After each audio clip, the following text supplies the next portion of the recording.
all at all. But my Auntie Rocha said the whole thing did happen when the English forefathers them was a try for most about the African ancestors them fit chat so English.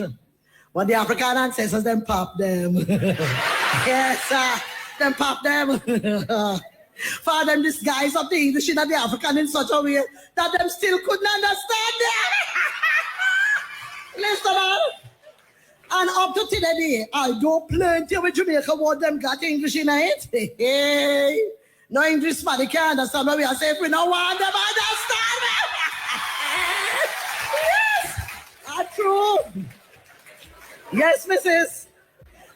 For you know what happened to we? We fling with most of the bank around them. And we just keep on wanting. Like for instance, you know, when some English people might just say, I got stuck by a prickle. Jamaica say, Maka juke me.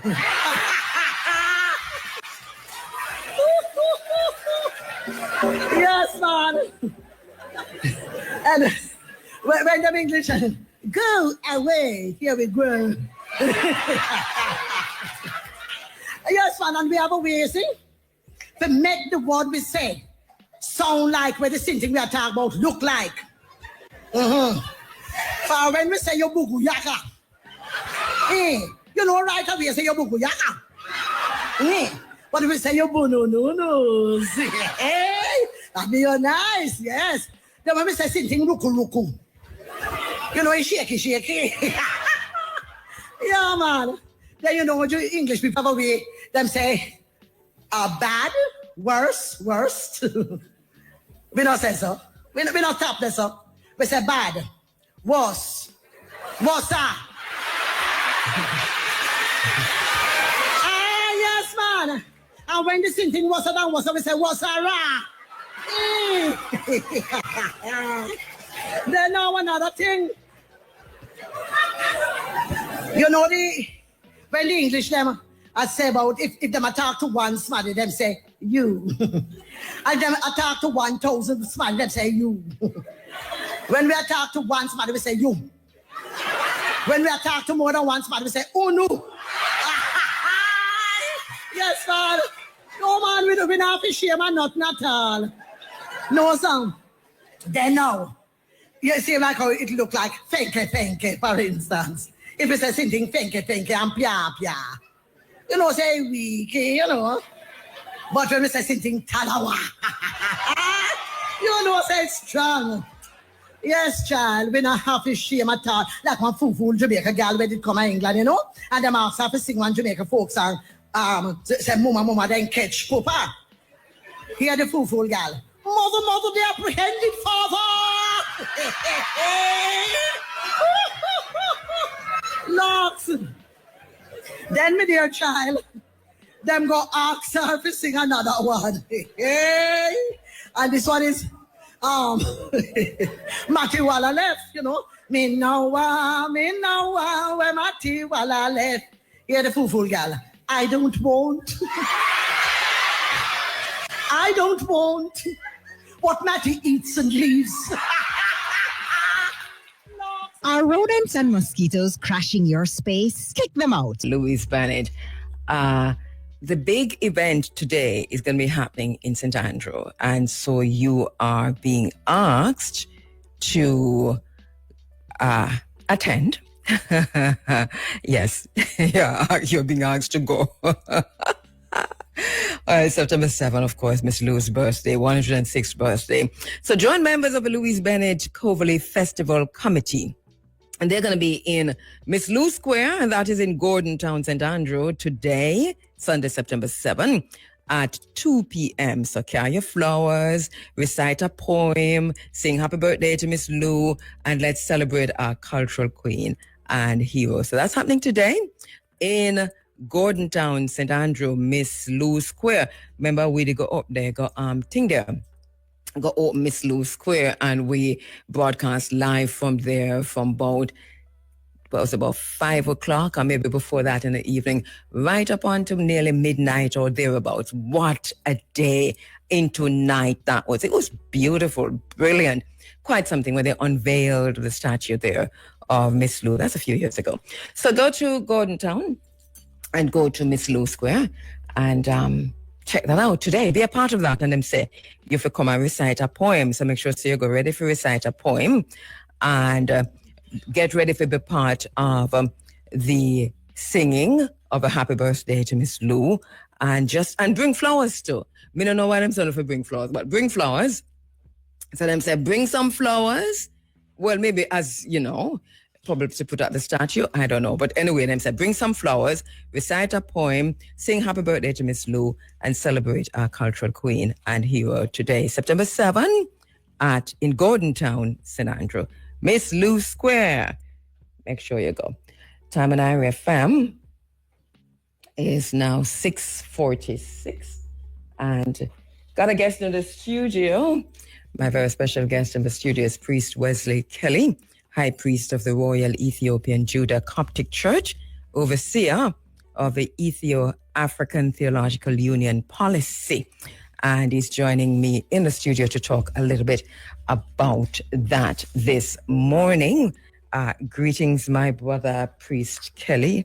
How you doing? I see your microphone is all up in the air there. Yeah, just pull it to you.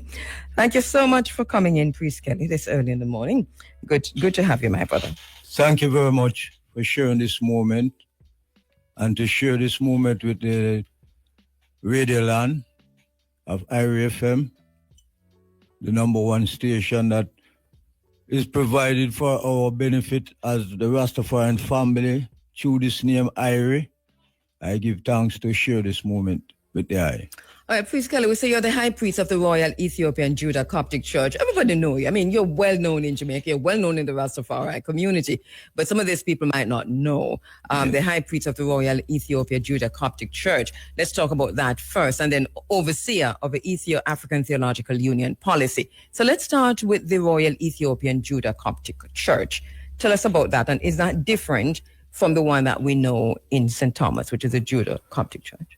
Well, for the beginning, I'm Priest Wesley Kelly. I'm the Royal Priest of the Eli Selassie Jah Rastafari Royal Ethiopian Judah Coptic Church. The address is 11 Welcome Avenue, Kingston 11. As we would term it, it's the Rastaman Liquor Tabernacle in the Wildwood by the rivers of Babylon, Sandy Gully. And this church is originated from our elders from the Bakawal era to Davis Lane after the demolition of the Bakawal era from that time to Davis Lane. And from Davis Lane, it traveled to 11 Welcome Avenue. And this address was given by a woman that Bongo Blackheart have as his common law wife.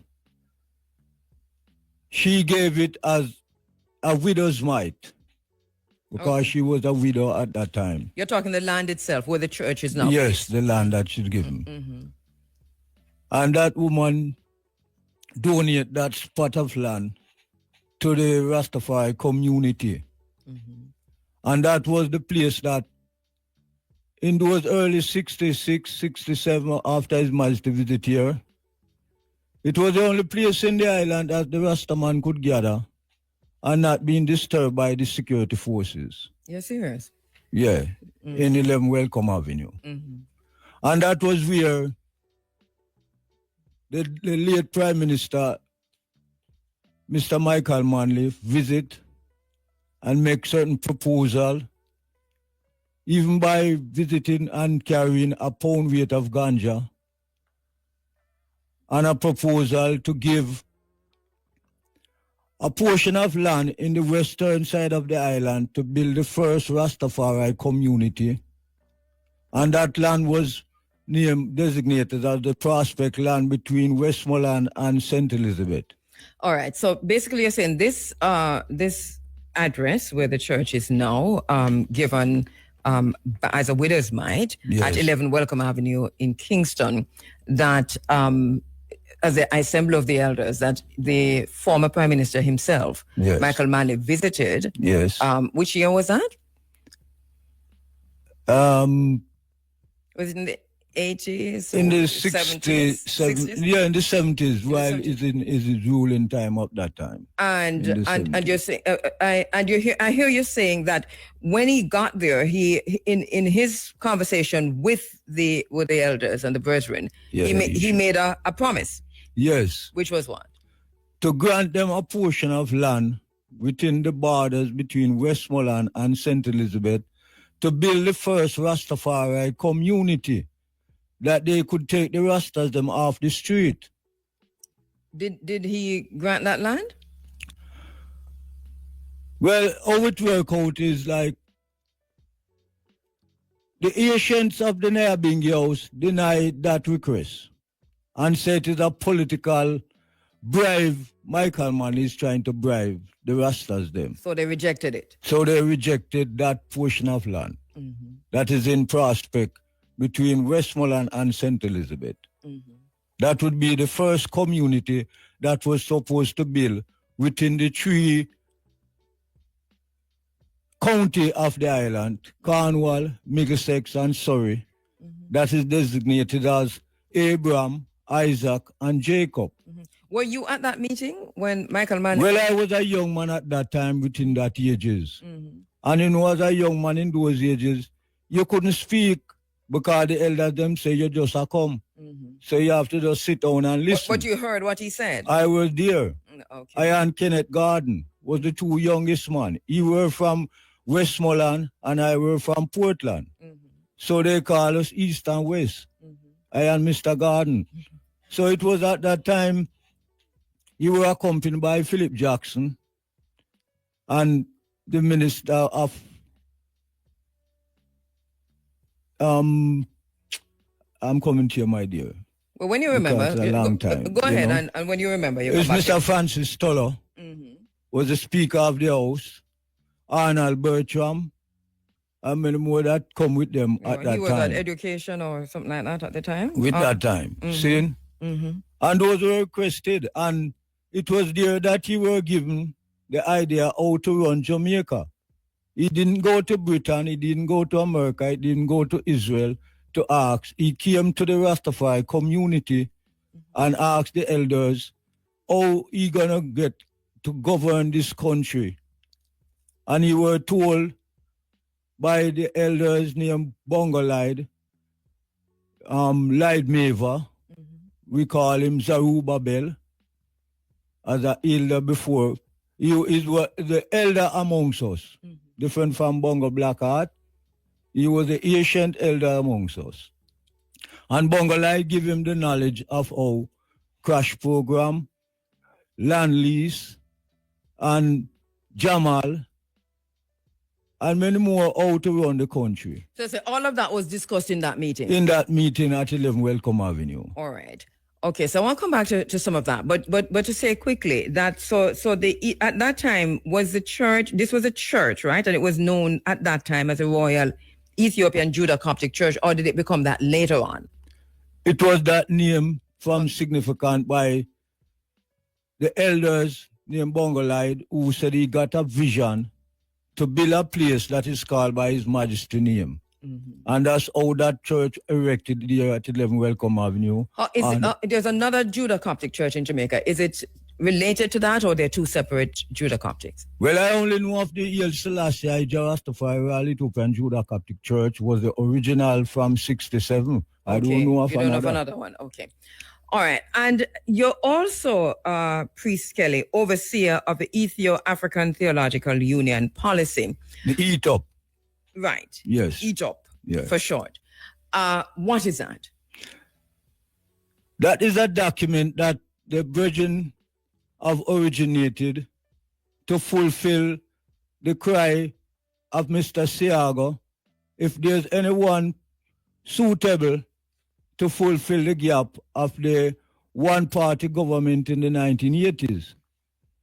So these Brethren draw up this document as a ETOP policy for the Rastafari governance of self-government. So you're saying it's a response to something that Mr. Siaga said? Yes. And what exactly did he say? Because at that time, the politics never contested by the People's National Party.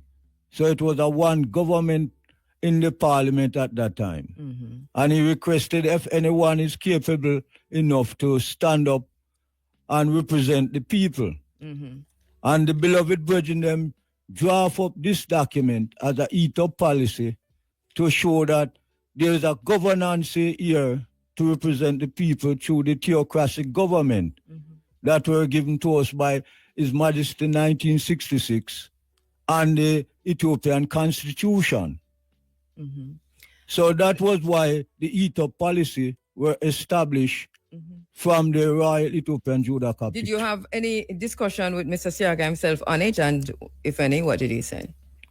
No, at the time we never have no discussion of it. Right, but just among Rastafari. Yeah, but at the time, the document that we agitate on from those time was to get observer status in the House of Representatives. Mm-hmm. Through the document that was sent from Britain by Her Majesty the Queen to the Senate and the House of Representatives that this church must have the right to preach the gospel as it was taught by them. All right. So this is it now. This is something that we really have to come to, and I want to discuss, take a little time to discuss, which is a bill, an act for the incorporation of the Haile Selassie Rastafari Royal Ethiopian Judah Coptic Church. Yes. And for matters connected therewith or incidental thereto, and the vesting of certain property in the body so incorporated. Yes. Just before we go to the break, though, how is the Royal Ethiopia Judah Coptic Church different from other Rastafari mansions and houses, or is it different? Well, as the Bible is stated, although it's a King James version, within I right now I have the King James original Bible that the Queen Victoria have given. At some point, you're going to have to throw that away, you know. Okay. Because King James did a number on our, yes. on our people through that. So we can go to other biblical texts that existed before King James. The biblical text is, "Thou art my sons and daughters, this day have I known thee. Ask and I shall give you the Eden for thy inheritance, and the uttermost part of the earth for thy possession." Now His Majesty came here 66, and he gave us a constitution, and he gave us a governance that we must govern ourselves as a people, that he have claims as an empire and an emperor from the colonial empire of a British colonial Western Atlantic slave trading. Now our people from 1966 till now, we haven't shown any charisma of development of what His Majesty came here and blessed us with his presence and show that we must organize and centralize and come together as one, because Ethiopia and Jamaica is one. Up till now, we cannot show no development quality. We cannot show no progress in our years that we have been on this island here. Let me take a break and come back to that. Blessed Lord. We're speaking with Priest Wesley Kelly, High Priest of the Royal Ethiopian Judah Coptic Church in Jamaica, overseer of the Ethio-African Theological Union Policy, ETOP for short. And we're going to be leading up to a bill that he has referenced before, an act for the incorporation of the Royal Ethiopia Judah Coptic Church. And one of the things you said that I want to pick up on, you talk about the Rastafari. I think you're talking about Priest Kelly when you say that the Rastafari, the community has nothing to show, that the development is there's no development, that there's no progress, and that Rastafari should organize and centralize. Is it fair to say there's no development or progress? Because the fight has been real, the struggle has been real, and there's so much that Rastafari has achieved over time, that is it really fair to say that there is no development and no progress? Well, for beginning and starting, we have 3 counties in this island. And up till now, we cannot show no structural community in this island to represent the Rastafari family. That is why she said Ethiopia and Jamaica is one.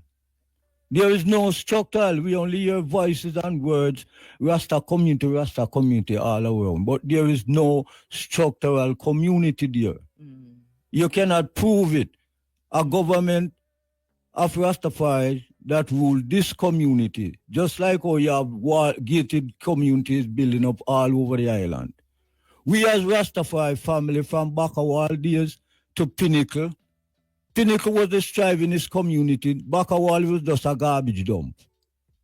Pinnacle was where it was structured as a relevant community. And from that being destroyed, the Rastaman doesn't have a community to show the vibrancy and the development that it needs to show that, get that respect from our people in this island.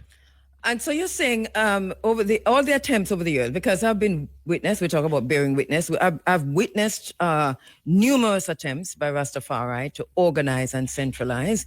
Rasta Silver comes to mind immediately. In recent times, we are seeing the RMO.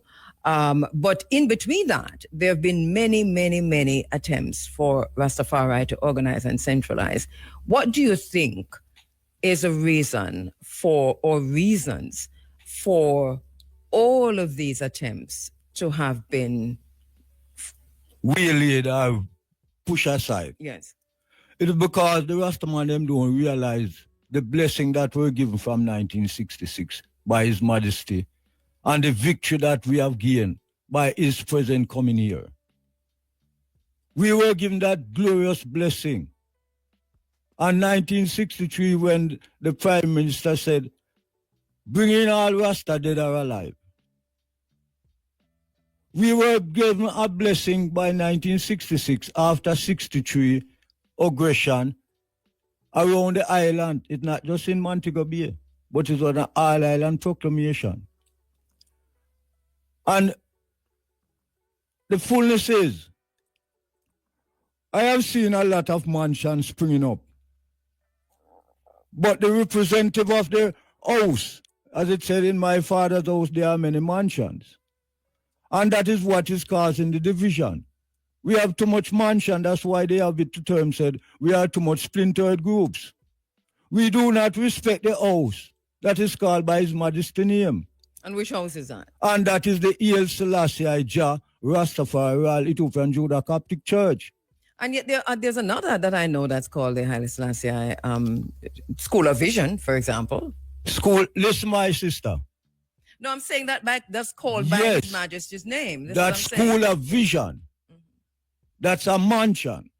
Mm-hmm. That's not a house. Mm-hmm. The house that is called by His Majesty's name, that is the house that is needed to be respected. What is the difference between the house and the mansions?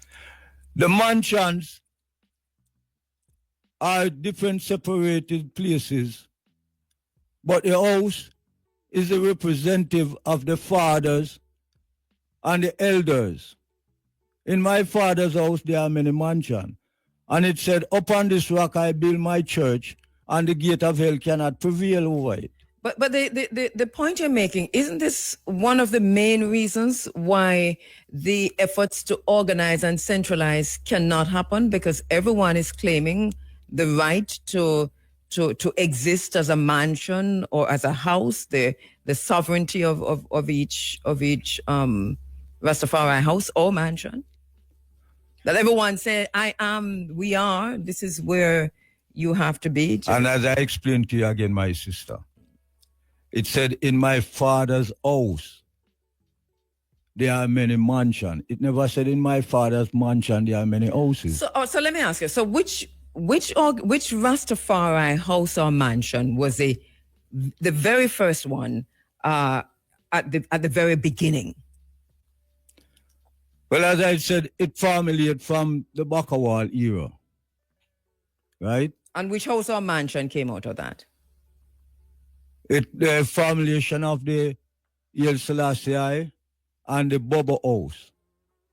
The Nyabingi house were coming through the Asians them. And that was after the destruction of the Bakawal garbage dump. And you're saying the first one was the Africa Royal Ethiopian Judah Coptic Church, wherein the two elders in the Bakawal era of that time, of my knowledge, it was Bongo Lide and Bongo Puro. Those were the those two elders that when the groundation was to call for the rest of them to have any gathering over the island, it was those two elders that have to travel out to different parts of the parishes to recognize and to observe the ground that this groundation were to keep. So Bongo Lide was a very important brethren within the Rastafari gathering at the Bakawal era, just like how Bongo Eddie was the head of the Ethiopian Black Congress. Right, otherwise known as a Bobo. And you're saying these two houses yes, emerged out of, they were the first to emerge out of the Bakawal era. The Bakawal. Yes. And what years we're looking at? And that was in the early 50s. Those time I was a young man going to school at Denham Town. So that's why I have a little knowledge of what were taking place at that time. I were going to Denham Town School. All right. So I've had, I don't know if you heard that whole series of program that I did on with the Bobber Dreads and also with the sister who wrote the history of that with Prince Emmanuel and so on. So for those who heard that, you'll be familiar with that history. Now, this is the first time we're having this kind of conversation with Priest Wesley Kelly, because we didn't even make the distinction, Priest Kelly. I didn't even make the distinction until the conversations I've been having with you between the Royal Ethiopian Judah Coptic Church, as you're laying it out, and what I know existed in St. Thomas. And you're saying that they're not the same thing. No, because the Ethiopian Zion Coptic Church, it never come to Jamaica as a church. It came to Jamaica as a Coptic haulage container that reside at Slipe Road. It never came as a church. It's after they start to establish themselves as a church in the St. Thomas region.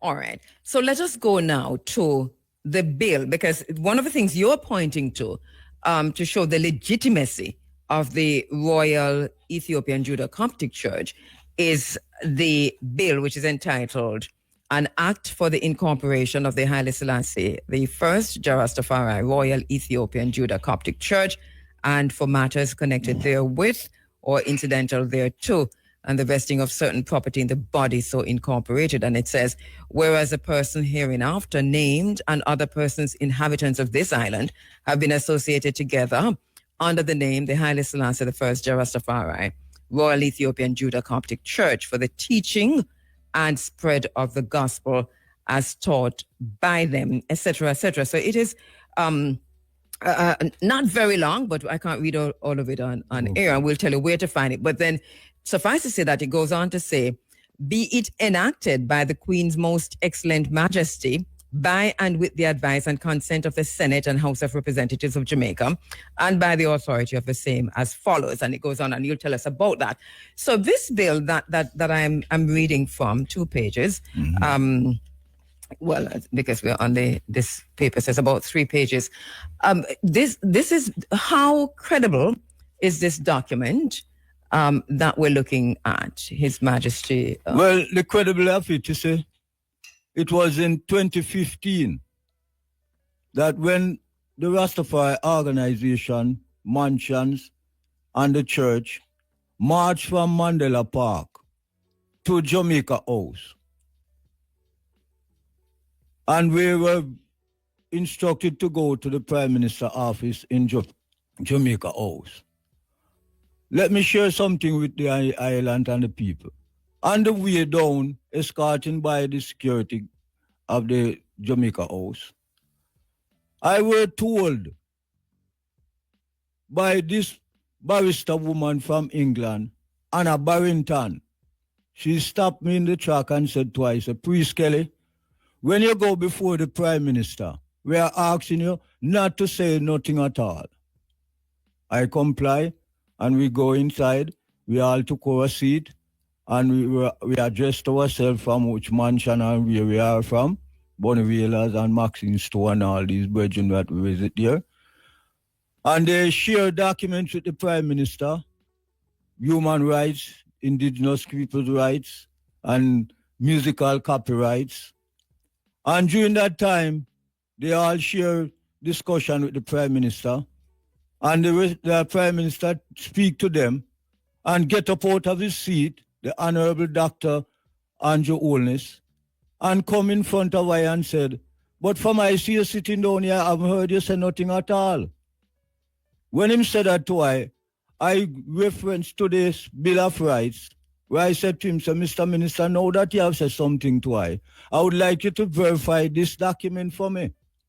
And I took it out and I show him it. And him say, yes, that's government paper. That's the Bill of Rights. And I said, would you mind read what on it for me, please, sir? And him so do.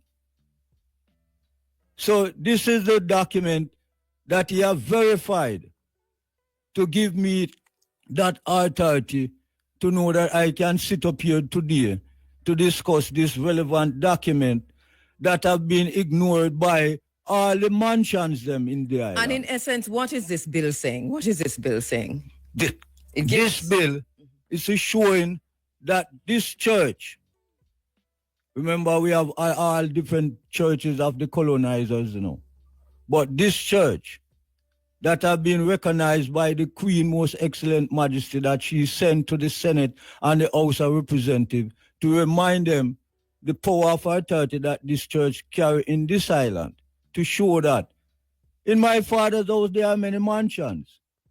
So if you check all the mansions, them, if they have a document of this magnitude to show that so legal right. It does say in section 3, subsection 1, the following persons, that is to say, Tedwick Nelson White. Abuna Blackheart, he died. The Abuna. Lloyd Maver. The Zerubbabel, he died. Keith Baker. He died. Cecil Hudson. He died. Uriel Maitland. He died. Winston Burrell. He's alive.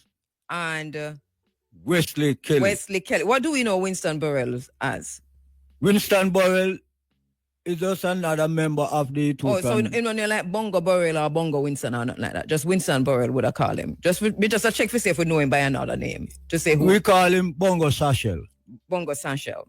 Yes. And all of 11 Welcome Avenue, Kingston 11, the parish of St. Andrew, yes, and their successors for the time being in the respective offices of chairman, secretary, treasurer of the association shall and are hereby declared and appointed a corporation or body corporate to have continuance forever and perpetual succession by the name the Haile Selassie, the Rastafari Royal Ethiopian Judah Coptic Church, and possessed of a corporation seal. Blessed love, my sister, as I said, the seal. Yes. May I have it in my bag and I can show you the fullness of Let the me seal. see it. Let me see the seal. And possessed of a corporation seal, and by that name may sue and be used in all courts of this island. Now, it goes on. The seal of corporation shall be of such design and pattern as a corporation may from time to time determine, etc. So there's a whole lot there. And so the question then, Priest Kelly, is, all right, let me take a break and come back while you look for the seal. Rise with the sun and face the day. The Royal Ethiopian Judah Coptic Church, and also the ETOP, Ethio-Africa Theological Union policy. But in particular, we're now looking at the bill. The bill that was it. So, what was the process that this bill took? This went through the House and was passed. What was the process? Yeah, the process is there was a church private bill within the House of Representatives that represent other mansions, other churches within the island. And that was a private bill that was supposed to be passed in the House of Representatives to give all these churches in the Jamaica Council of Churches the right to administrate their churchical authority in the island. Just like how the Mormons were given that authority, the Judah Coptic Church, the Haile Selassie Church, was a part of that entourage of churches That was also given that authority. that were given that authority. You see? Just like how the seal, where it said the seal is supposed to be the symbol of authority, and it's supposed to be used within the court of this island. Right. So I just saw the seal that you have there, and I've seen a few of seals in my time, and so this is the seal for the. It is with you. Yes. Meaning that you are the high priest who have the authority to use it within that authority of the chairman, within the secretary, and the treasurer. All right. So what's the executive of a church like now? Do you have all these titles that were included in the bill? The chairman, secretary, treasurer. You embody all of those. For now, because we are organizing to get an executive body to administrate within the churchical authority. Okay. Why should Rastafari be a part of this when so many Rastafari do not subscribe to the idea of church, and even more so, the monarchy as head of state, where a bill that comes under the head of state of Jamaica, whether it is the King of England or the Queen of England, why should Rastafari subscribe to this when they really don't? This is something that Rastafari are born, if you will. So why should they embrace this? But if you notice, my sister, Rastafari have born everything, document, papers, in everything from early time. While the Judah Coptic Church never burned it, they burned these things. We're talking about why, because you're calling for, you're saying that there needs to be this, within the teachings of His Imperial Majesty, organize and centralize that this is a teaching and this is what is needed, but that this is to be done through the Royal Ethiopia Judah Coptic Church, which has the power because of the bill. Yes. And this is why I'm asking you, why should Rastafari organize through and with the Royal Ethiopia Judah Coptic Church when so many Rastafari, not everyone, do not subscribe to the idea of church, and secondly, and probably even more importantly, to the monarchy as giving them rights for anything and to do anything. But if you check it out, the monarchy visit us when we were a people that were claimed as subversive element and escapist cultists in 1963.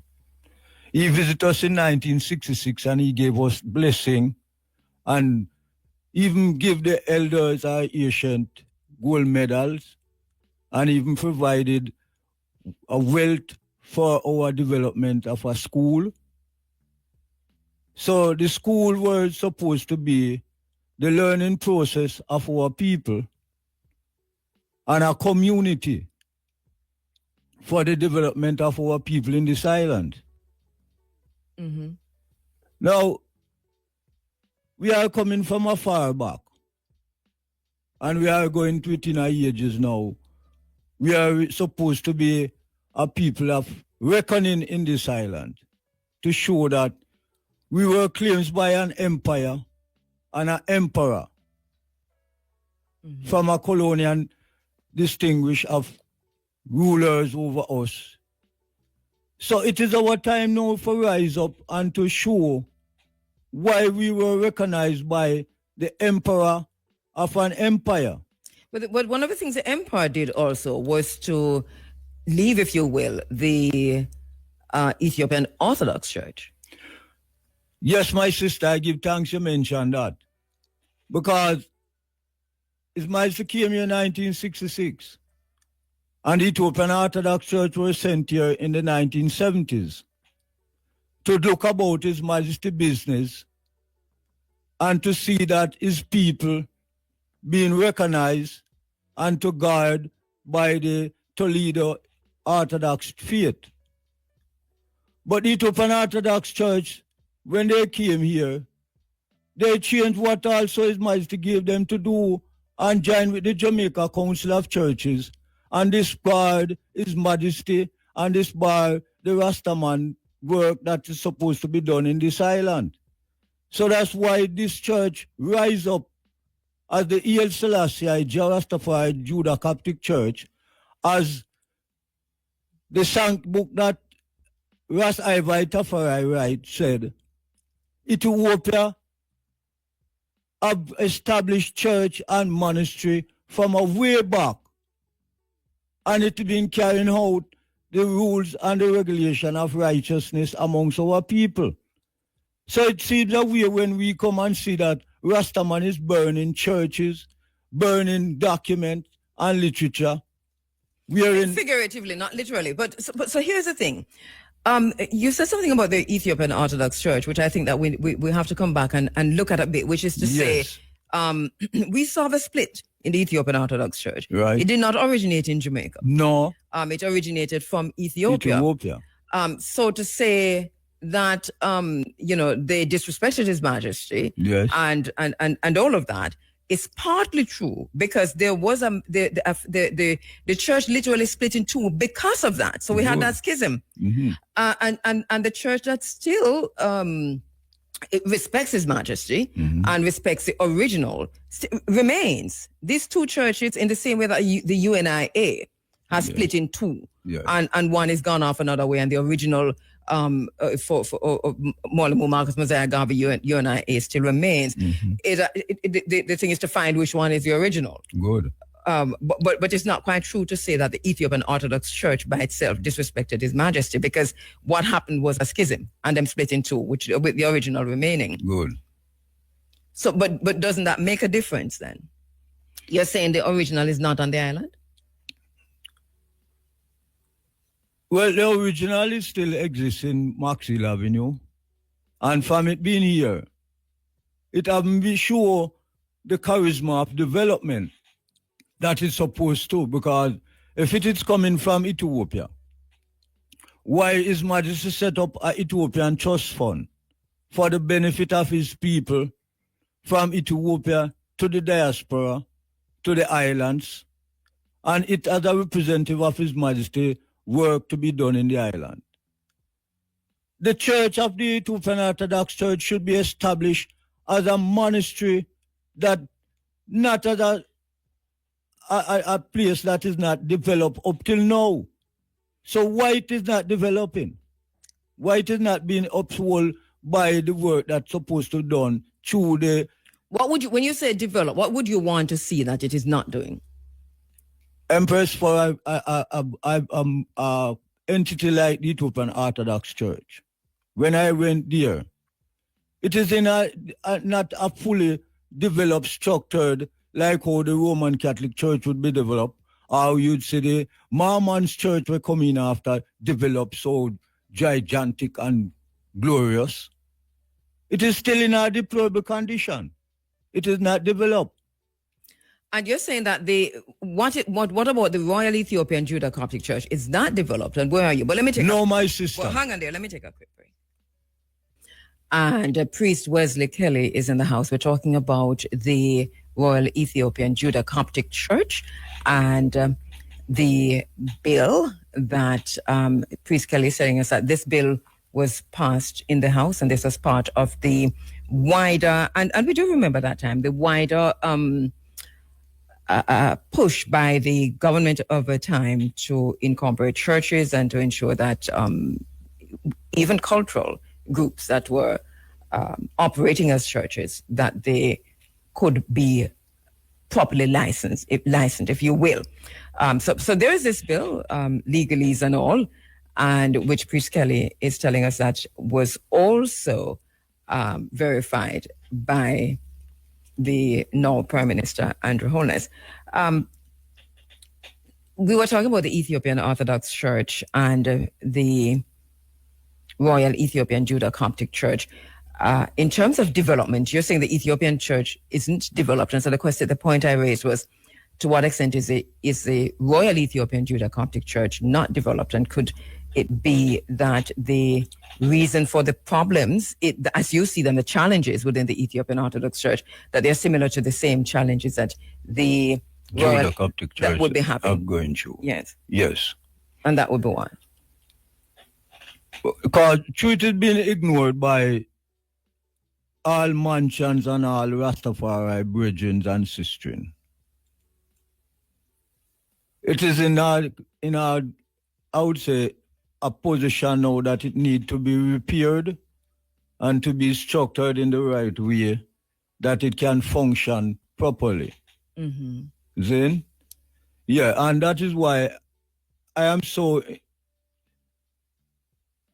up in myself now to get this thing being published, to know that there is an entity here to represent our Rastafari family that is called by His Majesty name. Just like how the school is called by His Majesty name, and it is in a deplorable condition. Because even on the Labor Day project that take place at the school, for we have so much Rastafari all over the island within music fraternity, business sector, and all of that. And for a school that were given to us, for our children to be learned, and even our parents and ourselves to be learned in education. The school is in a deplorable condition, just like how the Ethiopian Orthodox Church is in a deplorable condition, just like how the Haile Selassie Judah Coptic Church is in a deplorable condition. And we have so much entertainers, so much updated Rastafari within the ganja sector and all of that. And none is putting out no effort to see this entity being established in the right form, where His Majesty said Ethiopia and Jamaica is one. What do you think about what the Rastafari mansions and organizations, the RMO, is doing? Do you know of the work they're doing, and what do you think about it? Well, as I know, the RMO is trying to establish themselves above the Haile Selassie Church. Are they not trying to do exactly what you're calling for, which is to organize and centralize? They are trying to prove themselves to be the authority over a church that has been recognized by even the Prime Minister of this island. Have you had a discussion with the RMO to say this body exists, the Royal Ethiopian Judah Coptic Church, that this exists, and a lot of what you're doing can be done through this process, or we can do it together? Have you had that conversation with them? I can give a clarification on that, my sister. It is I who presented to Rasbali Siba of the House of Siba the Royal Ethiopian Judah Coptic Church membership form. It is I who give them that form. So he know about the church. He is a part of the Judah Coptic membership form. Mm-hmm. Right? But you're saying that as it is now, the two are not working together, the Royal Ethiopia Judah Coptic Church and the RMO. In other words, I heard from the RMO, because I've had many discussions with them. Yeah. As a matter of fact, we have reps from the RMO coming on this morning to talk about other issues. And one of the things I understand is that there is a call for mansions and organizations to support the work, and that many have already done so, but some haven't. Can I clarify something to you? Mm-hmm. I see the RMO call a reasoning at Ronnie Williams Entertainment Center at Hope Road. The El Selassie Judah Catholic Church wasn't invited, but I find myself in the venue. And all the function that going on there. The entertainer or the man who conduct the program. The MC. The MC. All he turned and said, you know, so from I come on this stage here, I've been seeing this man stand up here. And I haven't seen him move. And they address the 12 mansions that they have recognized at that function there. And not one time the MC have said, this is the El Selassie or the Priest Kelly or whatever you want to describe me as. No. And the mansion now have advanced to 14. And yet still, if you check their list, the El Selassie Church is not on the list of the RMO. And the reason for that, you're saying that you have not been invited, you have not been asked. No. You see? Yet still, they have invited me when they have certain function to give reverence to open their well, I'm sure that representatives from the RMO are listening, and that this will get back to them. And and this is something that you would sign on to. You would be a part of this if asked. You're saying. Sure, I'll be glad to be there, but sure, I'm not being recognized as a person of no quality. They are not assisting me within getting me to be a part of their organization. You see? So I'm going to leave it there because I know they're listening, and I'm sure that, you know, they can take it from here with you. So, and before I leave my sister, before I give up, I would like to share a very important part of this Bible that King James gave us within Isaiah 41. Right, but we know very well in this space that King James changed the entire Bible to enslave black people. And this is why we say there are many Bibles before King James changed the Bible to suit him depravity and him racism and all of that. So you can go ahead and read it, but I still have to say that we do not support the King James version of the Bible. It's not the version I speak about now. The same King James Bible, man. Yeah, but which this one is the King James original Bible. That is just this worse than the version. This one is what Queen Victoria gave Collins and Sons to print this book. Why are we talking about these enslavers? Queen Victoria. We have to speak about them because they are the colonizers that is still existing today. You don't have the Ethiopian Amharic Bible. You don't have the Amharic Bible. Empress. What Queen Victoria said, why he print this book here? Just a minute. My brother, a minute. It is before to show that the people this space, were taken in English. All right, language. go ahead and read, because we're out of time. Go ahead. All right. Yeah. It said, keep silent before I, O island, and let the people renew their strength. Let them come near. Then let them speak. Let us come near together to judgment. You see? Because I am the man that he called and set I on my foot. 2016 that I walked this island of Jamaica. 40 days of walking. And this part of the book give me the charisma to show that he have called I. It's not of myself why I come here even today. Hear you loud and clear. Blessed love. Yeah, hear you loud and clear, Priest Kelly. Right. We're totally out of time, but I give you a minute just to say a final word to the Rastafari community, specifically because I know you wanted the Rastafari community to hear you this morning when you speak. So go ahead and do that. Well, I'm calling upon all mansions to organize and centralize and let us come together as one now. That we can cause to formulate and know that we are seeking to form a community in this island.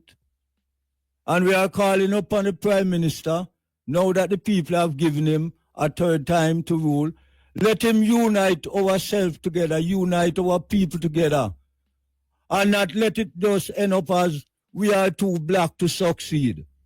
Let us succeed now. Let us carry out the work of the unification of our people. The united we stand, divided we fall. Thank you so much. Thank you so much. Blessed love. Priest Kelly, thanks for coming in and sharing with us. Priest Kelly is High Priest of the Royal Ethiopian Judah Coptic Church, overseer of the Ethio-African Theological Union Policy, ETOP. Thank you so much, my brother.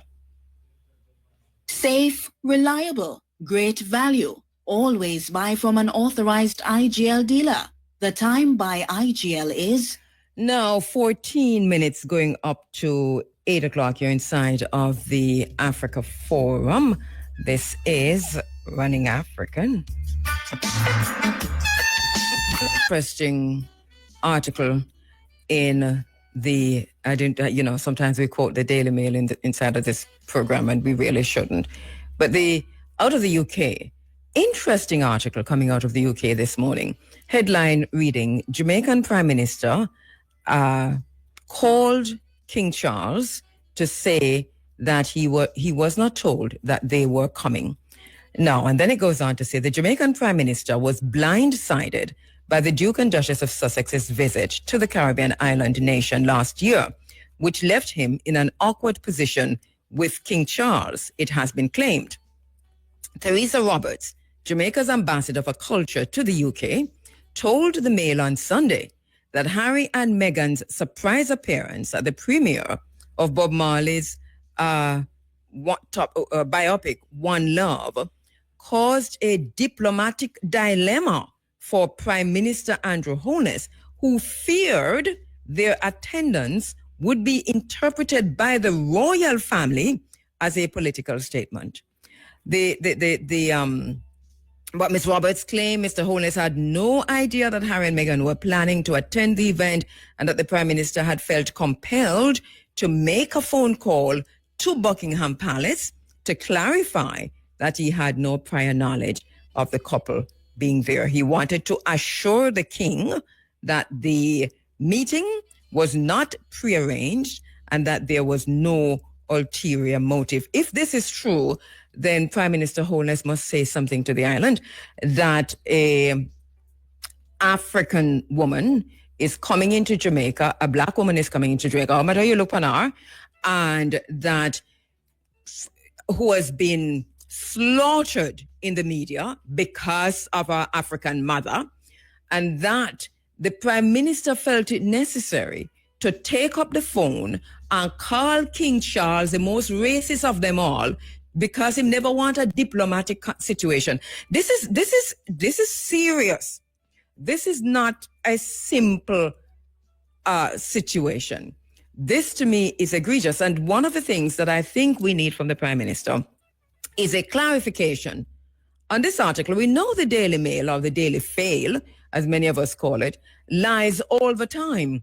But they're not saying sources say. They're not saying according to sources. They're calling names. Theresa, what her name, who is a UK rep for culture, Jamaica. They're calling names that this person said to us that the Prime Minister called King Charles to say, I am, the long and short of it, I didn't know that this black girl was coming here. I know so no like black people. This is basically what it is. Because the only reason why the UK hates this woman so much is because her mother is black. And the Prime Minister must know that. You'll recall that I stood up in this space and defended Prime Minister Andrew Holness for about half an hour because of the bad negative press he was getting, probably more than half an hour, probably 45 minutes, because of the negative press he was getting in the UK media, because he welcomed them. And I stood here and I cussed from the bass to the treble every single media outlet in the UK that was writing negatively about the Prime Minister. Not only that, I wrote to those newspapers. I answered. I was in the comment pages of every single one of them, telling them off properly on behalf. He didn't ask me, but I stand up when I want to stand up. Nobody can tell me when to stand up and who to stand up for. So I stand up. So if this is true, then the Prime Minister owes us clarification. IRFM, this program was not the only one to stand up when Prime Minister Holness was being reported on so negatively in newspapers in the UK. I'm sure that other programs did also. Nationwide was one of those. Other stations did. Other stations did. I think people in Jamaica who were watching this were pretty upset with what the British newspapers were saying about the Prime Minister. But I found it interesting that, and the Prime Minister was pretty silent about it, and then he was asked, and I think he gave a one-liner at some point. So if what the Daily Mail is saying is true, if what is being reported in the UK is true, then Prime Minister Holness owes us an explanation and probably owes this black girl, because she's black, while she's being literally torn apart. It's like it's massacred. She is hated for just breathing, living as a black woman. And because of that, the Prime Minister owes us an explanation. I am saying that without apology. Now, this is what is being reported in the newspaper this morning. Now, lots of things to say. Like Peter Tosh, I'm not a politician. I do not belong to any party, but I pay the consequences. So let me say another thing quickly. The Prime Minister is a member of the Privy Council. The Prime Minister is a member of the Privy Council. And we're talking about republicanism. We're talking about moving away from the monarchy. That is a conflict of interest. And so that when a black girl is coming into Jamaica, he has to apologize to the white man who is the enslaver. The children of the enslaver, you have to apologize to them, allegedly. But they're quoting,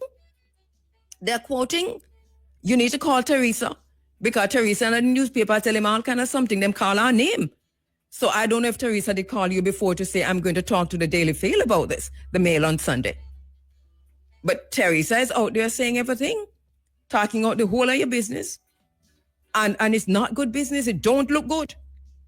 It doesn't look good. Not at all. Now, the ones I've had the next discussion, which is coming up at 8 o'clock, which is to look at the issues relating to the Armada, the U.S. Armada that is now in the Caribbean, the U.S. incursion in Caribbean waters, and to talk a little bit about the Politico. Politico is reporting this morning, and you can find that story ahead of me talking about it, that the Pentagon in the United States has a new defense strategy. And Politico is saying, it's an exclusive to Politico. They're saying that they got a peek at this new defense strategy that is now on the desk of, what's his name, Pete Hegseth. And so as a result of that, Politico has this article out this morning entitled Pentagon Plan. Let me get that up. My internet is slow. Pentagon Plan prioritizes homeland over China threat. Now listen carefully, because I've been saying to you, the incursion in Caribbean waters, the Armada, 8 warships, nuclear-powered submarines, 10 F-35 fighter jets from the U.S. alone, and in the Caribbean waters, and another warship off the coast of Guadeloupe sent by France. That has nothing to do with narco trafficking. It don't even have anything to do with what you call it, transnational organized crime that we have been talking about for a very long time in this space. What it has to do with, 3 things. 1, regime change in Venezuela, but not isolated. Venezuela is connected to China. One of the heaviest investment in Venezuela is China. This is geopolitics at its most intense. So read the Politico article. So 1, China, Venezuela, Guyana, Venezuela, Russia, Cuba, and Russia Caribbean waters. If you recall, Russia just sent 2 nuclear-powered submarines through the Caribbean waters just a few months ago, you know. So if you read what Politico is saying this morning, that the Pentagon plan prioritizes homeland over China threat, this tells us that they have taken the war to the Caribbean. And I'm going to come back to it because we have to pay attention. We have to pay attention. This is not as simple as it appears. This is not about drug trafficking. This is not about narco trafficking. This is not about gun running. This is the geopolitical war on the heels of China. And one of the reasons, listen, China, we mentioned it this morning, on the 3rd of September, 2nd into 3rd, rolled out what I am calling the most definitive military operation yet, to show the world that China is now the global political, economic, and military leader. And basically what China has said to the United States and the European Union, come test now, come test. Because if you look again, and we were all, well, you were all distracted, mostly distracted by what was happening with the elections and so on, that you paid little or no attention. Trinidad has gone out. The United States bombed a fishing vessel in Caribbean waters. 11 people did in there. And they said it was drug running. No, even if it is the most dangerous drug on earth, international law dictates that you swoop down upon them with the 8 nuclear-powered submarine and warships and the 10 F-35 military jets that you have, and take them out of that boat and carry them for questioning. What did the U.S. do? The U.S. bombed the boat and killed all 8 of them in Caribbean waters. I want to ask a few questions. 1, what if any other ships were around or boats were around? Jamaican fishing in those areas. 2, what about international human rights and the law of the sea? What about the legality of all of this? Someone questioned the legality and J.D. Vance responded, I don't give a SH ending with T about legal and law. We took them out. This is the Vice President of the United States. This is Caribbean waters.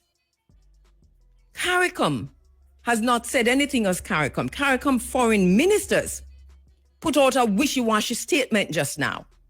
But CARICOM as CARICOM. Today is Africa CARICOM Day. They are meeting in Ethiopia. I don't know.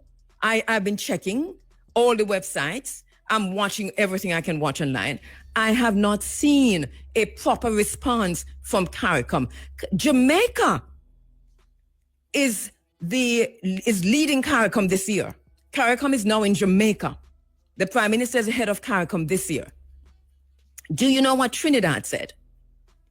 Kamala Bissesa, when she responding to the bombing, the killing of 11 people in a fishing boat in Caribbean waters, said, kill them all. Kill them all. This is from Kamala Bissesa. Do you understand? Guyana says, and Kamala went further. I'm going to take a break because I have some interviews coming up, and I'm going to return to this in the 9 o'clock hour. No? Miguel Lorne? Yeah, go ahead. So we're standing by to speak with my brother, Miguel Lorne, and let me tell you who else we have online, who's coming up online in a short while. Good morning to you, Sister Yaya in Belize. How you doing, my sister? Good morning to you, Brother Akamutota out of Trinidad. Good morning to you, my brother Darius Ferreira Ferrer out of Trinidad. Good morning to our listeners from Trinidad, from Guyana. The people of the Caribbean are standing strong. It's the leaders who are about to betray the people of the Caribbean. They've done this before. They did this on the continent of Africa. They've done this many times in the Caribbean. The Monroe Doctrine them take it off and them dust it off, and it's the shiniest thing they have. Read the political article until I come back to you.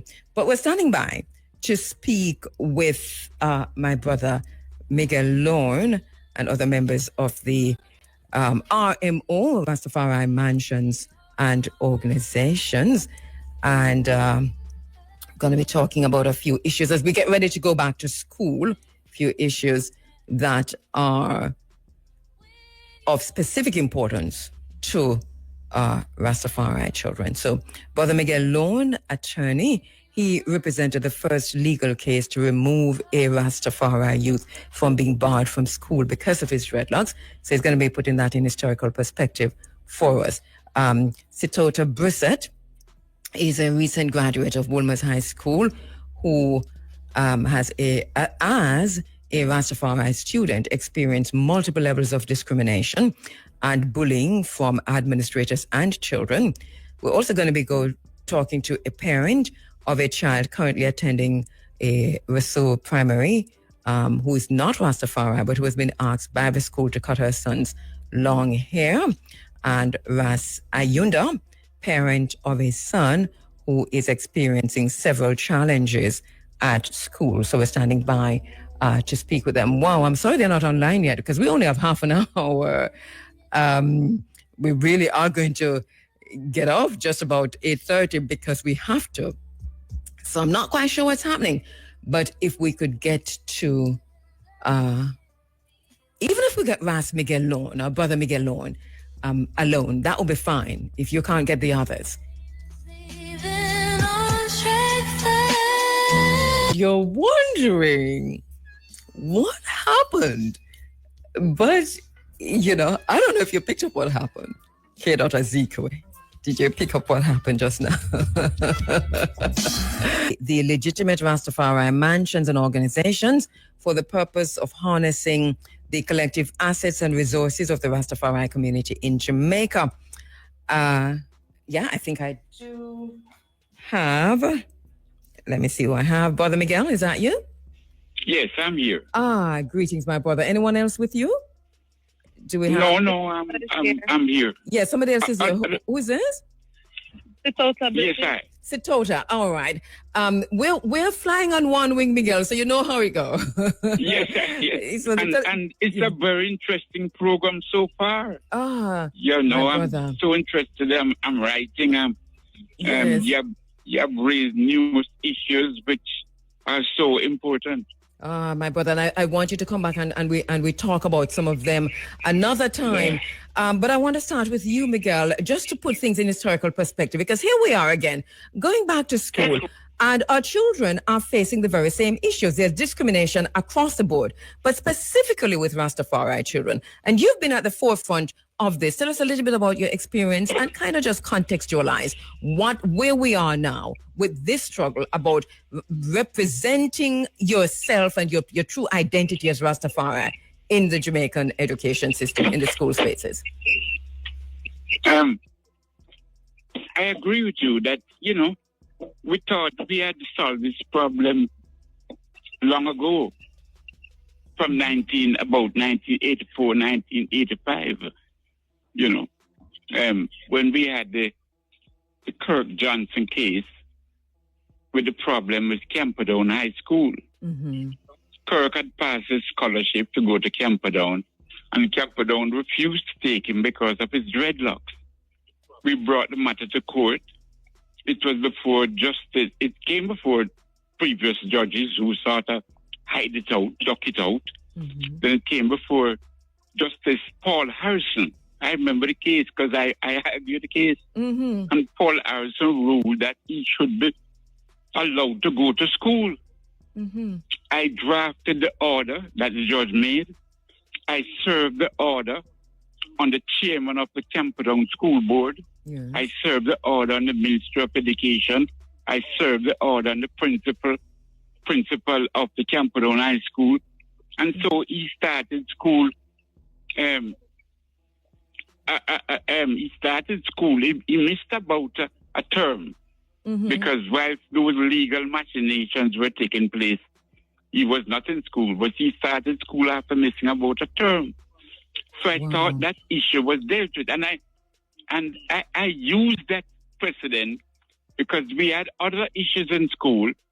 I would write the Ministry of Education. The ministry, I've known of instances that they sent the chief education officer to the school, tell them what is the law, and remind them that is a ministry subvention which is keeping the school going. So It is they a must ministry. abide by the law. It is a ministry.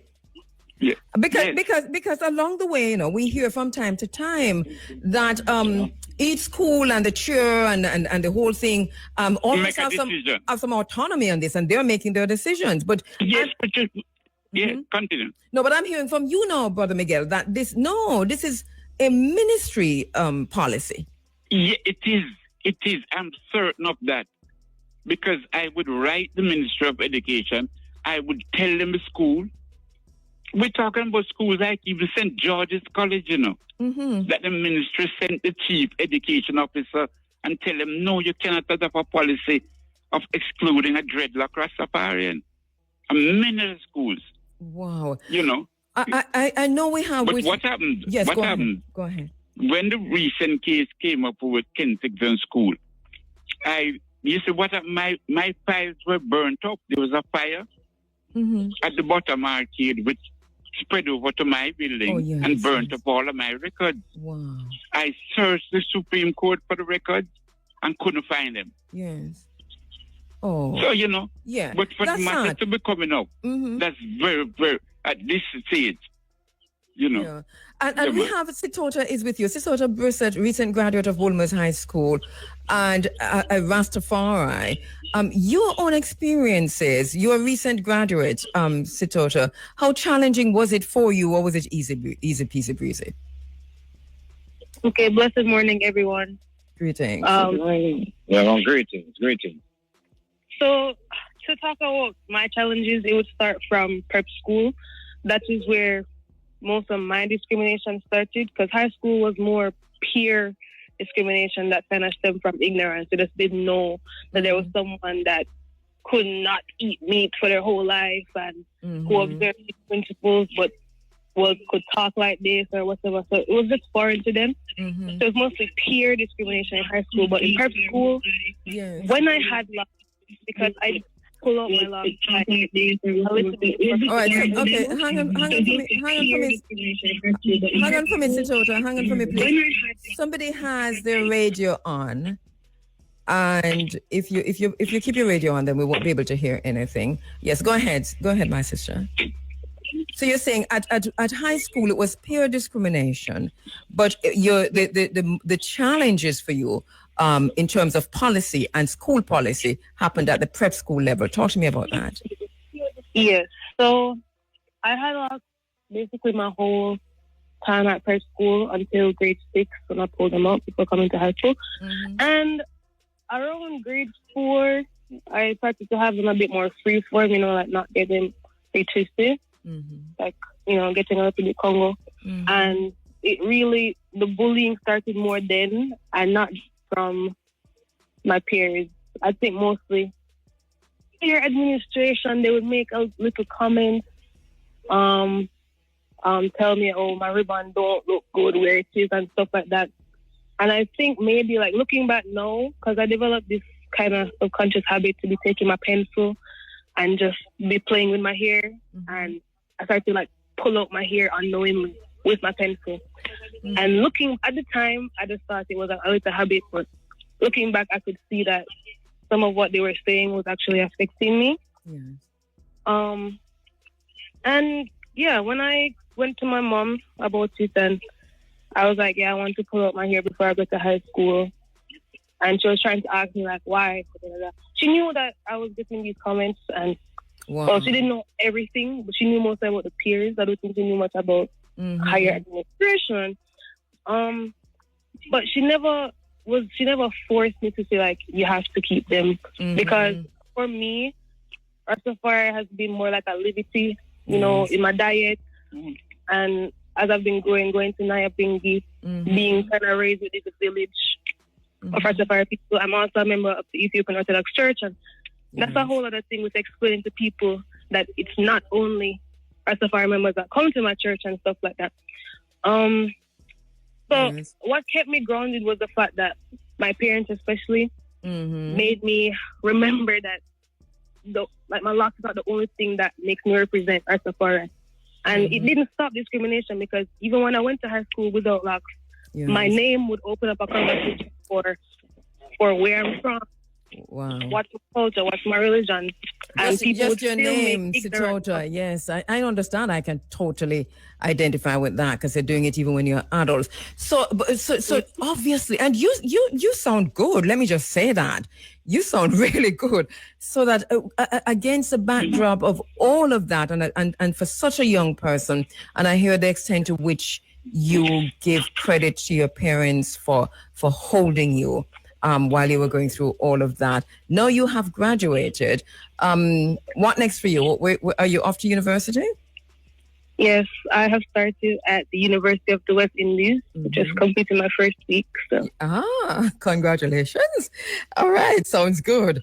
Okay, also online, I do think, I'm not quite sure if we have Ras Ayunda. Ras Ayunda, you there? Yeah. Ayunda? Yes, man. Ras Ayunda is there. Yes. Yes, man.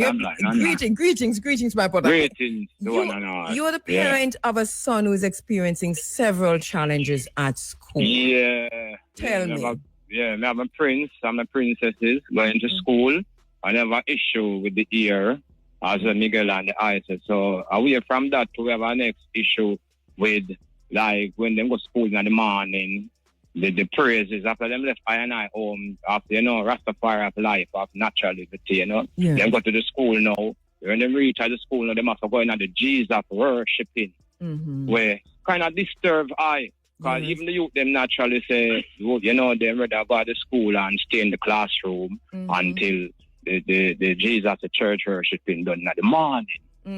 So that is something would like even the ministry to make a talk on. Because they make a little talk on the ear thing, Yes.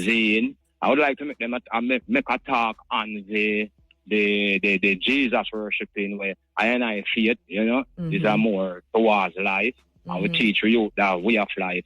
If when them go school, them could have, without the school have to interrupt them, so them have to come to the devotion, come to the, them way there. That is one thing. And the next thing again, now, we away from that, the food, if the school them cook food, them can know say you have prince and princesses in the school that don't eat up the meat. So them can put a natural meal for the youth. Look out for everyone. Yes. So we have issue with the ears and we have issue with those things too. Right. So you have issue with devotion, with the religious aspect of things, and also with food. I have Muslim, Jamaica, I have Rasta, Let me take a break and come forward. Hold on.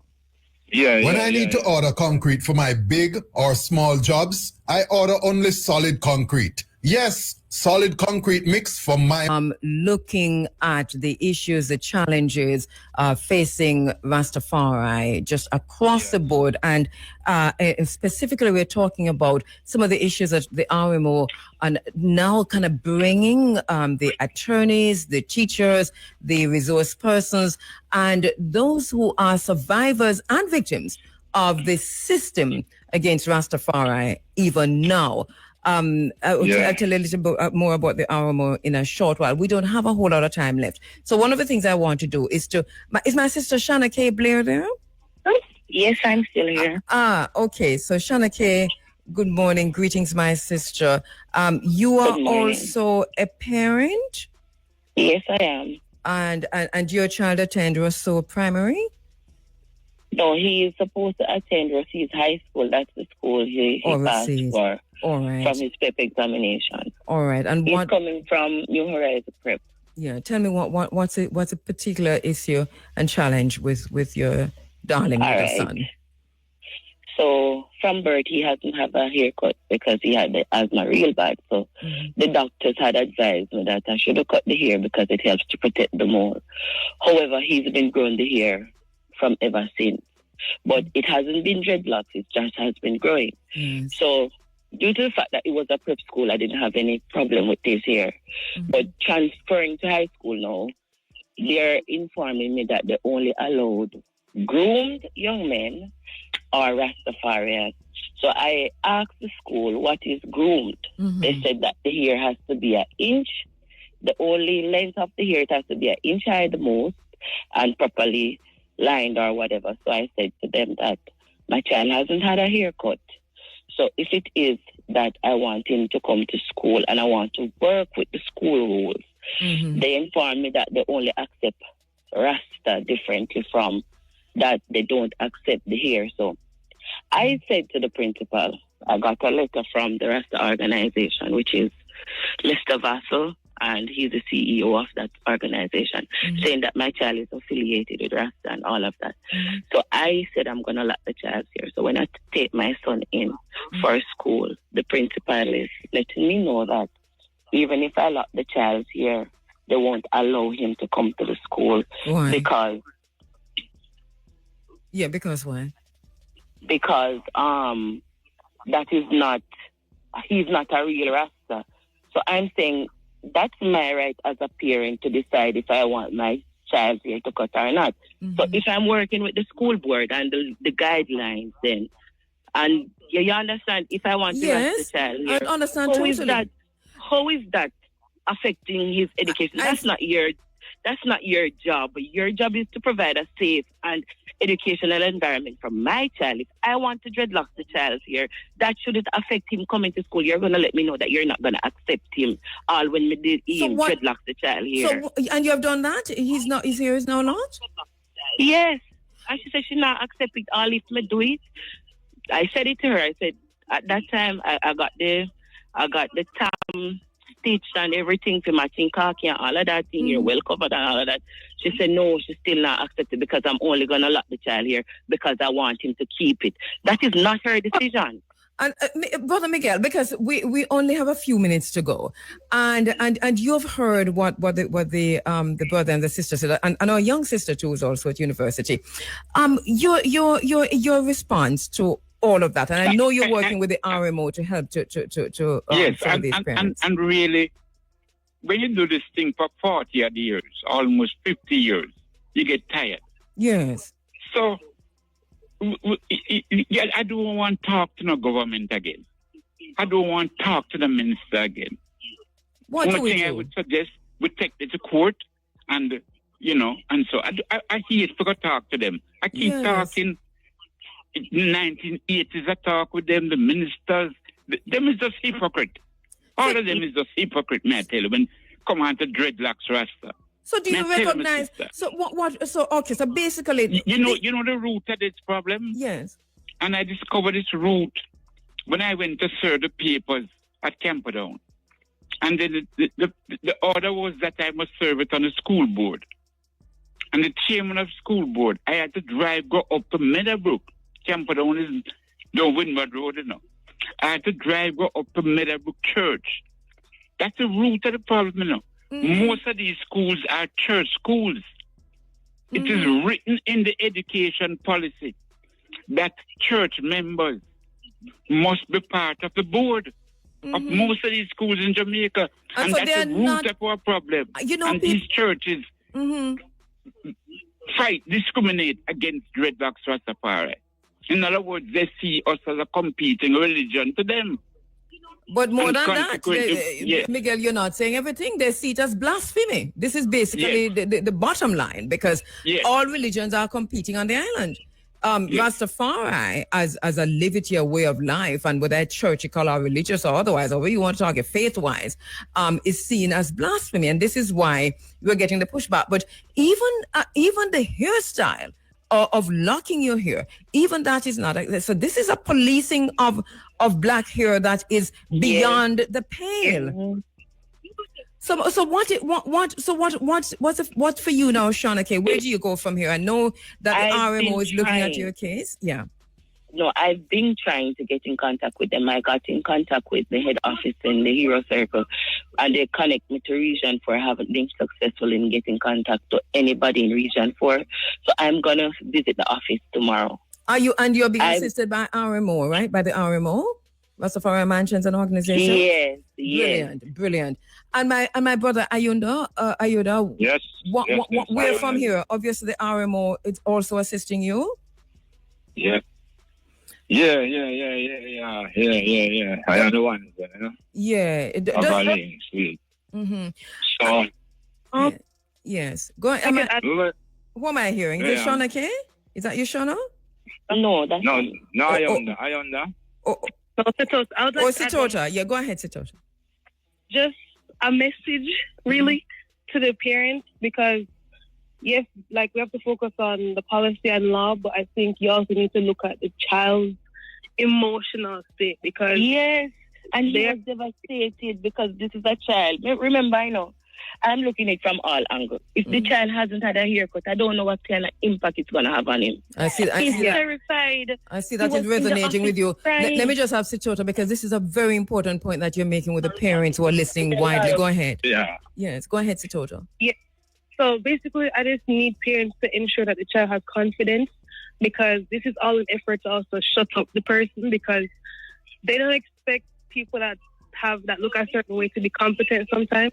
So you need to ensure that you instill in them a confidence that cannot be too affected by anyone else's opinion about how they look. Yes. Rastafari children are very smart, and we're out here getting education, and these are the distractions to come in. So wow, not just the parents, but the village around us, the whole, because Rastafari is all about unity and collective strength. So people in the village should also be trying to reach out to these children, to encourage them, to motivate them, because this is like a modern day Babylon for us. Back in the day, it was more people cutting off Rasta locks with buckle and stuff. They're trying to cut us off with words and with bullying and their opinions. So just ensure they have a confidence, because we need that foundation to fight against this thing. And a very good point you're making. Excellent point. And I hear both Shauna K and I hear you, my brother Ayunda. Your own children, you're watching because our sister Sitota is reminding us as parents what's the emotional state of your children. And I hear that both of you are agreeing with that. Let me start with you, Shauna K. Yes, I do agree with that, because I believe the education ministry, how it is set up, it should focus on a child here. I should affect a child's education. The education ministry should set the environment for the child to learn. Because if I decided that I want my child to be a Buddhist tomorrow, I can guarantee you they would have no problem with that. So shaving off of here is no problem. And you are so right. My brother Ayunda, your emotional state of your children, you're paying close attention, as our young sister Sitota is reminding us. Ayunda? All right, let me just go to brother. Hello, Ayunda? Yes. You have just a few seconds. Yeah. This is Ayunda. Whenever Priest Lemon is here, he would like to say something. Oh, I didn't know, but you have just a minute then, Priest. Quickly. I'll share the minute. Yes, quickly. Yeah, greetings, Kabu. Greetings. This is Priest Lemon. Mm-hmm. Quickly. Yeah. Okay, you have your radio on, and we're out of time. Quickly, yes. I just wanted to say I want to share the point that the Empress made about the emotional effect that it has on the children, because my children went to school and they came under a lot of pressure too. Even when my son was to wear his turban, you know, they didn't want him to wear it. So I had to go to the school. I went to school a couple of days without the turban. They were pulling his lock. They were doing a lot of things. It ended up that he had a fight with a boy. And then they called me, and I went there. I pointed out to the principal, then was Mrs. Cook, and I let her understand that was the fault of the school. Because many days when he complained to the teachers, they told him that he must be tolerant. How did it work for him in the end? Is he okay emotionally? I mean, obviously. Yes, of course. He is quite emotionally stable. Yeah. Because he was well cultured, as a Baba Shanti. The work of the RMO in all of this, how important is this work?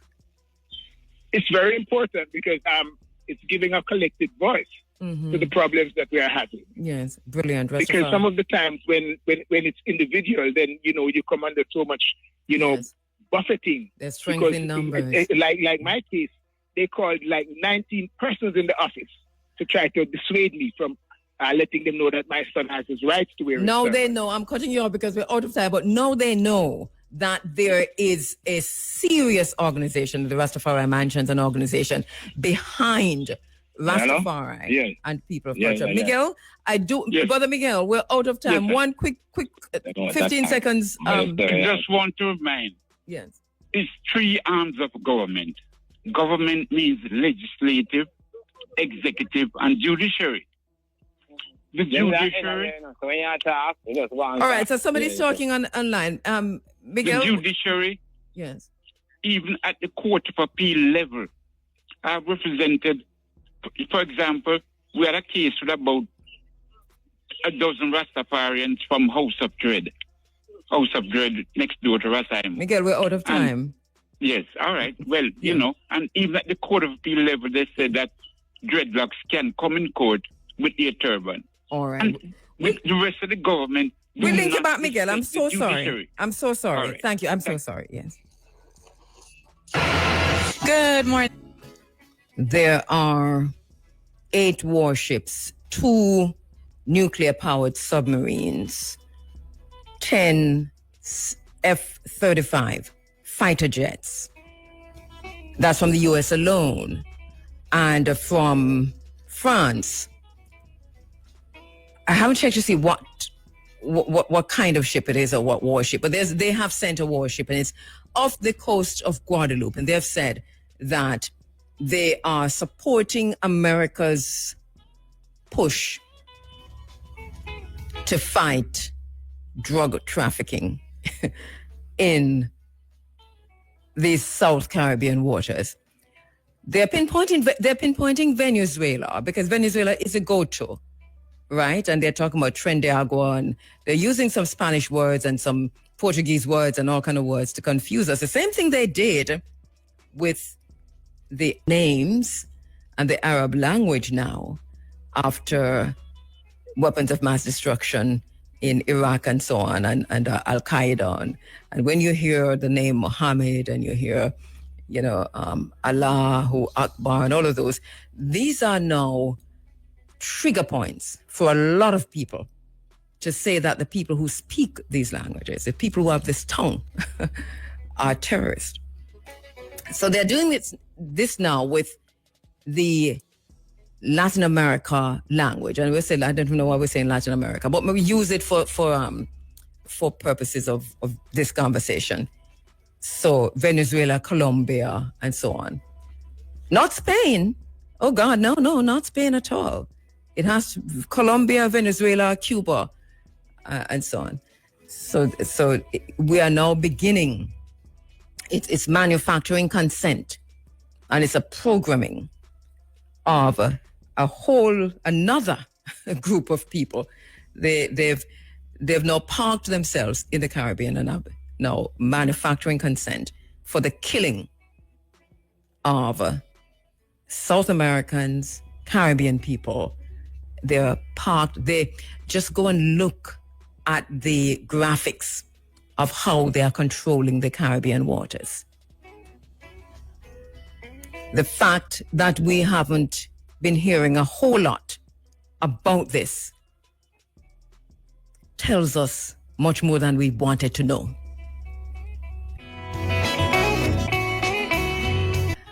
Trinidad has shown its ugly face. Trinidad has exposed its underbelly. And coming up, the CSR has come out to say, kill them all. We do not care what CARICOM thinks. We are not consulting CARICOM on this. CARICOM was always a white elephant. CARICOM, St. Lucia called for CARICOM to be disbanded the other day, and a lot of people got up in arms and so on. But everything is about to change because this is a test for CARICOM. This is like the League of Nations. This is CARICOM's League of Nations time. It is. Went to the League of Nations to say you have to intervene because Italy is bombing my people, Ethiopians, with mustard gas.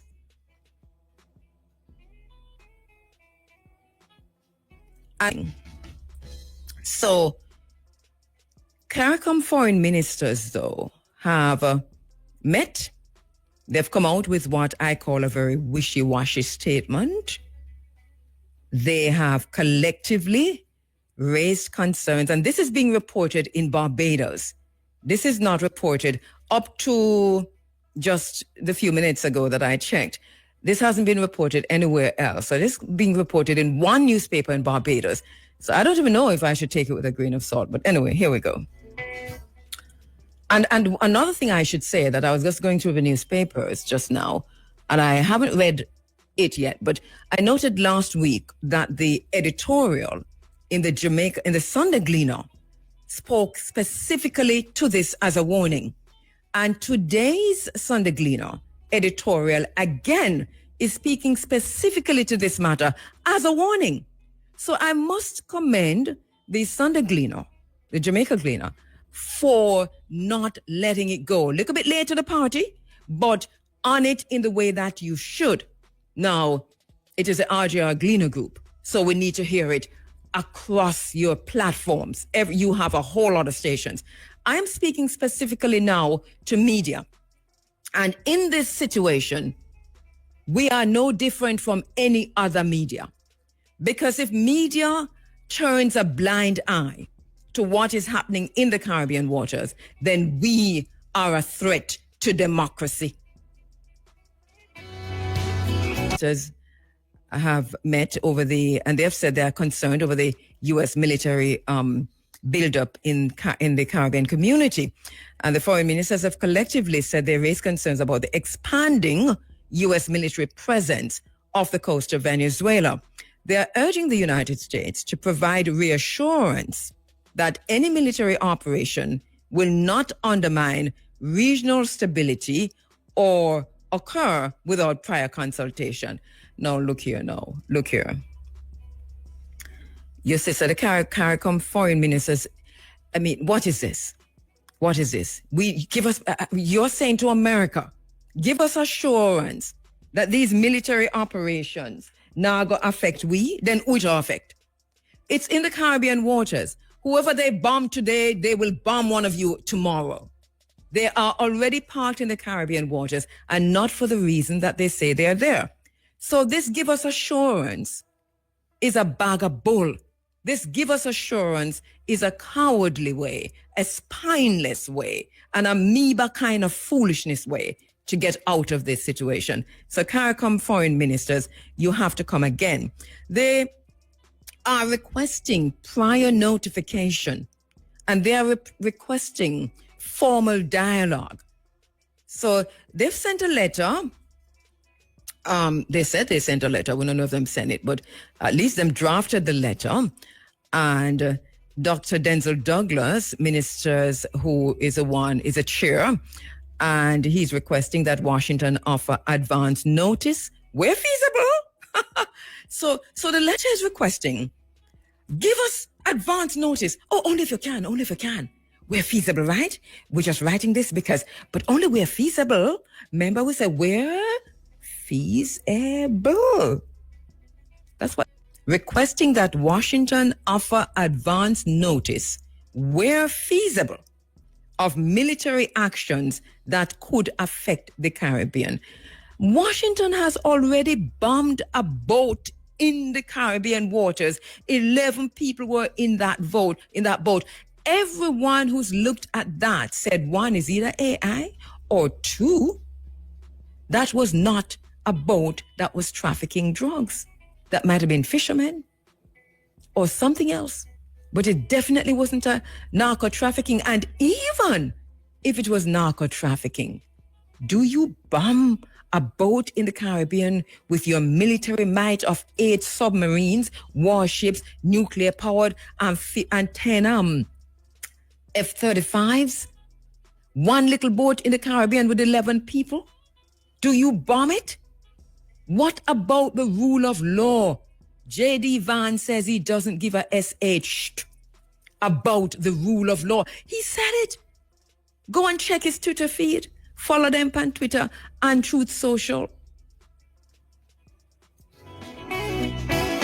Are aiming to avoid miscommunications with the U.S. and to sustain mutual confidence through stronger, more transparent diplomatic engagement. So Uno never did know. So the both them did come in. When did CARICOM know that America was sending 2 nuclear-powered submarines and 8 warships into the Caribbean Sea? When did CARICOM know that America was sending 10 fighter jets, F-35s, into the Caribbean? When did CARICOM know that France had joined America in this armada that is now descending on the Caribbean, that has descended on the Caribbean? On combating drug and arms trafficking, issues which Barbados says are critical to countries like Barbados and Trinidad and Tobago. Barbados says there is still unease because such a deployment challenges the Caribbean's historically maintained status as a zone of peace. Historically. I remind you that the headquarters of the United Nations Seabed Authority, the Seabed Authority, is headquartered in Jamaica. Have we heard anything from the United Nations and the Seabed Authority, which is headquartered? A very interesting thing happening, you know. CARICOM is headquartered in Jamaica for this session of CARICOM. And the Seabed Authority is headquartered in Jamaica, has been for the longest while. Longest while. I don't know, but Marco Rubio says Jamaica is a country that is most aligned with United States policies. He came to Jamaica and he said that. However, they underscore in the letter the importance of collaboration and communication to ensure such operations don't unintentionally escalate geopolitical tensions. You think? We all know that this is not about it's not even about Venezuela. Yes, they want regime change in Venezuela, but I tell you, please to go on YouTube when this program is finished. Go to YouTube, Google China's 80th anniversary military parade, and watch it. And we have done many programs, hundreds of discussions over the last few years about China's incursion, China in Africa, China in the Caribbean, China in Jamaica, China in every country barring none. We have had these discussions and we warned of all of this. So, yes, they're using Venezuela. Oh, okay. So Venezuela is there. But remember that Venezuela is China's biggest trading partner in the region. I might be a little bit off. I don't think so. China has invested billions with a B in Venezuela. Venezuela supplies China's oil. China has what them call a cable where you run under the sea. Forget communication again. Those cables that, those underwater cables. And I don't know what else, but China has that. China's got a whole lot of investment in the Caribbean, more than almost any other country. I think the only rival right now would be the United States, and I think they've outrivaled them long time. Let me take a break. We're facing a moment of inflection. We're facing a moment where change is going to happen one way or the other.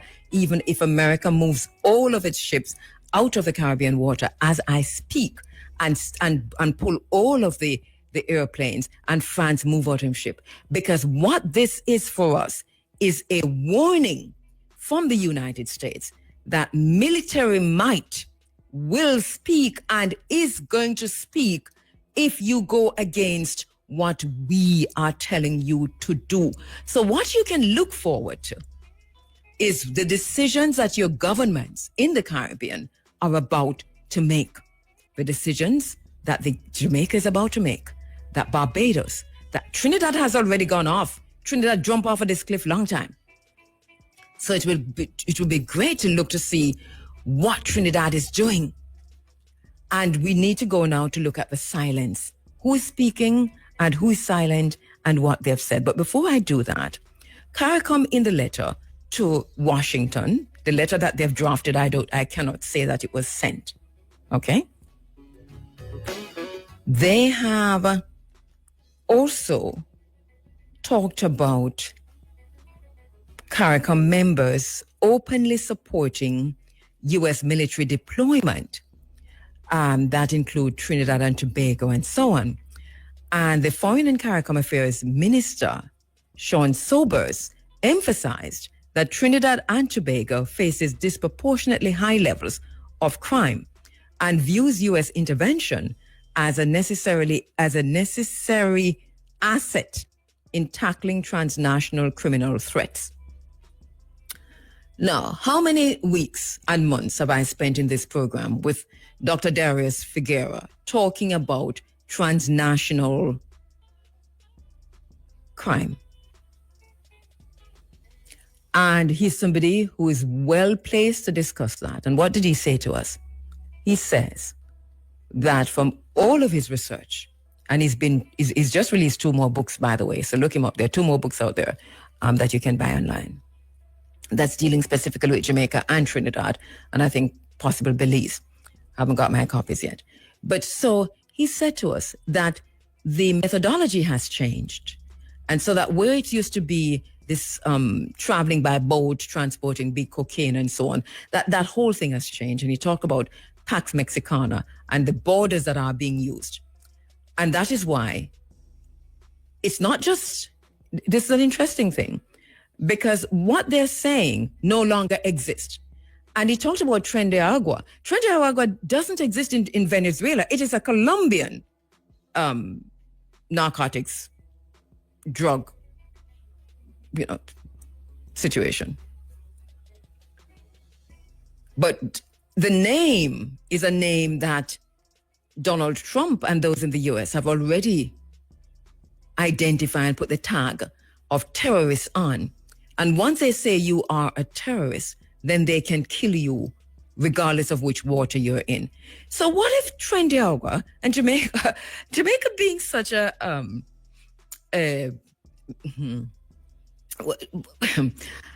but what if, can you just imagine if, let us say Venezuela or Colombia or, Tren de Agua, you say that they're in Ocho Rios, they're in Ocho Rios waters. Then what? What is the plan? Because we know how the waters of Jamaica are being used for not drug trafficking, but weapons, gun trafficking. So you're just going to blow them up in Jamaican waters? What if they land on Ochi Beach and you see them from up there because you're watching everything? What is the plan? Because if you can blow them up where you blow up the last one, then you can blow them up anywhere.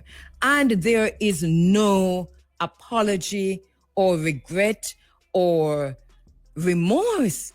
It is beating off a chest and punching of the fist. They have changed the name of the Department of Defense in the United States to the Department of War. All the while they're seeking a Nobel Peace Prize.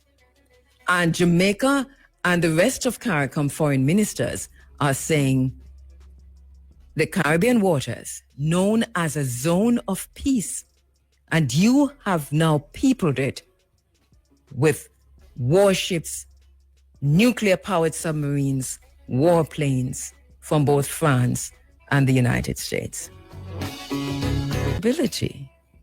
The Caribbean, they say, remains committed to its peaceful identity. But at the same time, they're balancing that. They're saying, but it faces severe challenges from drugs and gun trafficking. And so Kamala is saying, well, yeah, bomb them, kill them. That's what Kamala is saying, Becerra, in Trinidad. She's quoted in Trinidad papers, Trinidad radio and Caribbean radio and papers as saying, kill them all. Kill them all. Later, right? So she's very supportive, Prime Minister Kamala Prasad Becerra. She strongly endorsed the U.S. deployment. She says these are terrorist drug cartels and law-abiding citizens don't have nothing for fear. And if you don't fear nothing and you're law-abiding, shut your mouth because we must kill them all. That's Kamala. Fiercely, me, I'll quote exactly what she said. Each member state can speak for themselves. As for us, kill them all. In the U.S. build-up individually. Antigua, as a matter of fact, and Barbuda, they have come out to say this is a new demonstration of imperial force. This is the kind of pushback that we want. Dominica is also opposed, and they have said that they are aligned with Antigua on this. They have condemned the deployment, and they have raised concern about its implications for regional sovereignty. So that we're hearing from Dominica, we're hearing from Antigua and Barbuda. Remember, as individual nations, now not as CARICOM. And St. Kitts and Nevis also opposed. They have expressed disapproval of the U.S. military buildup, and they have also underscored the fact that with this, they're seeing more wider regional anxiety about this level of interference. St. Lucia is also opposed. St. Lucia has voiced its opposition to the U.S. actions. And this, you notice mainly Eastern Caribbean countries. St. Vincent and the Grenadines, they're also opposed to this. And they have also condemned the U.S. military activity in the Caribbean waters. They say it is potentially destabilizing. And let me see. Yeah, that must be it, because Jamaica, well, Guyana is supportive. We said that before. Trinidad, Guyana, Barbados, cautious and consultative. Antigua is opposed. Dominica opposed. St. Kitts opposed. St. Lucia opposed. Jamaica, the Bahamas, Suriname, Haiti, Belize, and others have not publicly stated where they stand. So we do not know what Jamaica is waiting for. We can say that we just went through an election and everybody's attention. But if this is how we're going to be, that we can run an election and see a military build-up on our doorstep and don't pay no mind to it, we turn our back on it, then it means that we are not fit to run no country, no election, and be in no position of power. Because, of course, you can walk and chew gum. This is what Jamaica and countries like the Bahamas and Suriname and so on, I don't know. But Jamaica has to say something today. Today? Jamaica needs to say something today. Through CARICOM. Say something through CARICOM. Because you say Parliament disbanded and all of that. So who are running things? By the way, how the Governor General feel about all of this? Anyway, that's a whole other story. So once again, just to say that the United States has deployed a substantial naval force into the Caribbean, 7 or 8 warships, nuclear-powered submarines. And I didn't even mention this morning, I told you last week, 4,500 personnel. And the scale of this buildup tells us a lot. It's not just pressure on Maduro. It is facing China. And so I want to go after the break to look at China's response, Russia's response, but also to look at this Politico article, because we're getting news from Politico this morning, an exclusive story to them, so it is breaking news from them about this military buildup. So let me take a break and come back. The mission of the Ministry of Legal and Constitutional Waters. And remember, you know, it's close to Venezuela, and Venezuela just put up 2 fighter jets and fly them over their own airspace. And America has responded to Venezuela. America has said to Venezuela, this is provocation. You are provoking us to bomb you. This is provocation. Now, America left all the way from which part them are come into the Caribbean waters, park them military submarines, nuclear-powered submarines, weapons, fighter jet on Venezuela's doorstep. Killed 11 people who they said were coming from Venezuela. And Venezuela, who the land can't move, this is where they are, this is where they belong, this is where they have been forever, with the biggest, largest oil reserves in the entire world, put up 2 of them fighter jets. And America says, this is provocation. So what do you call it? Monroe Doctrine aside, what do you call it? What do you call what you have done? Who you provoking?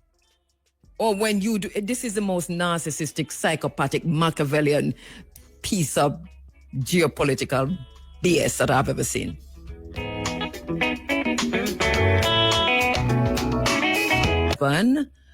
And yeah, there you go. And the title is editorial, Reject Trump's Approach. Reject Trump's Approach. Now, for our students in the class, for us who study journalism long time, we don't know if it changed, but this is how it goes.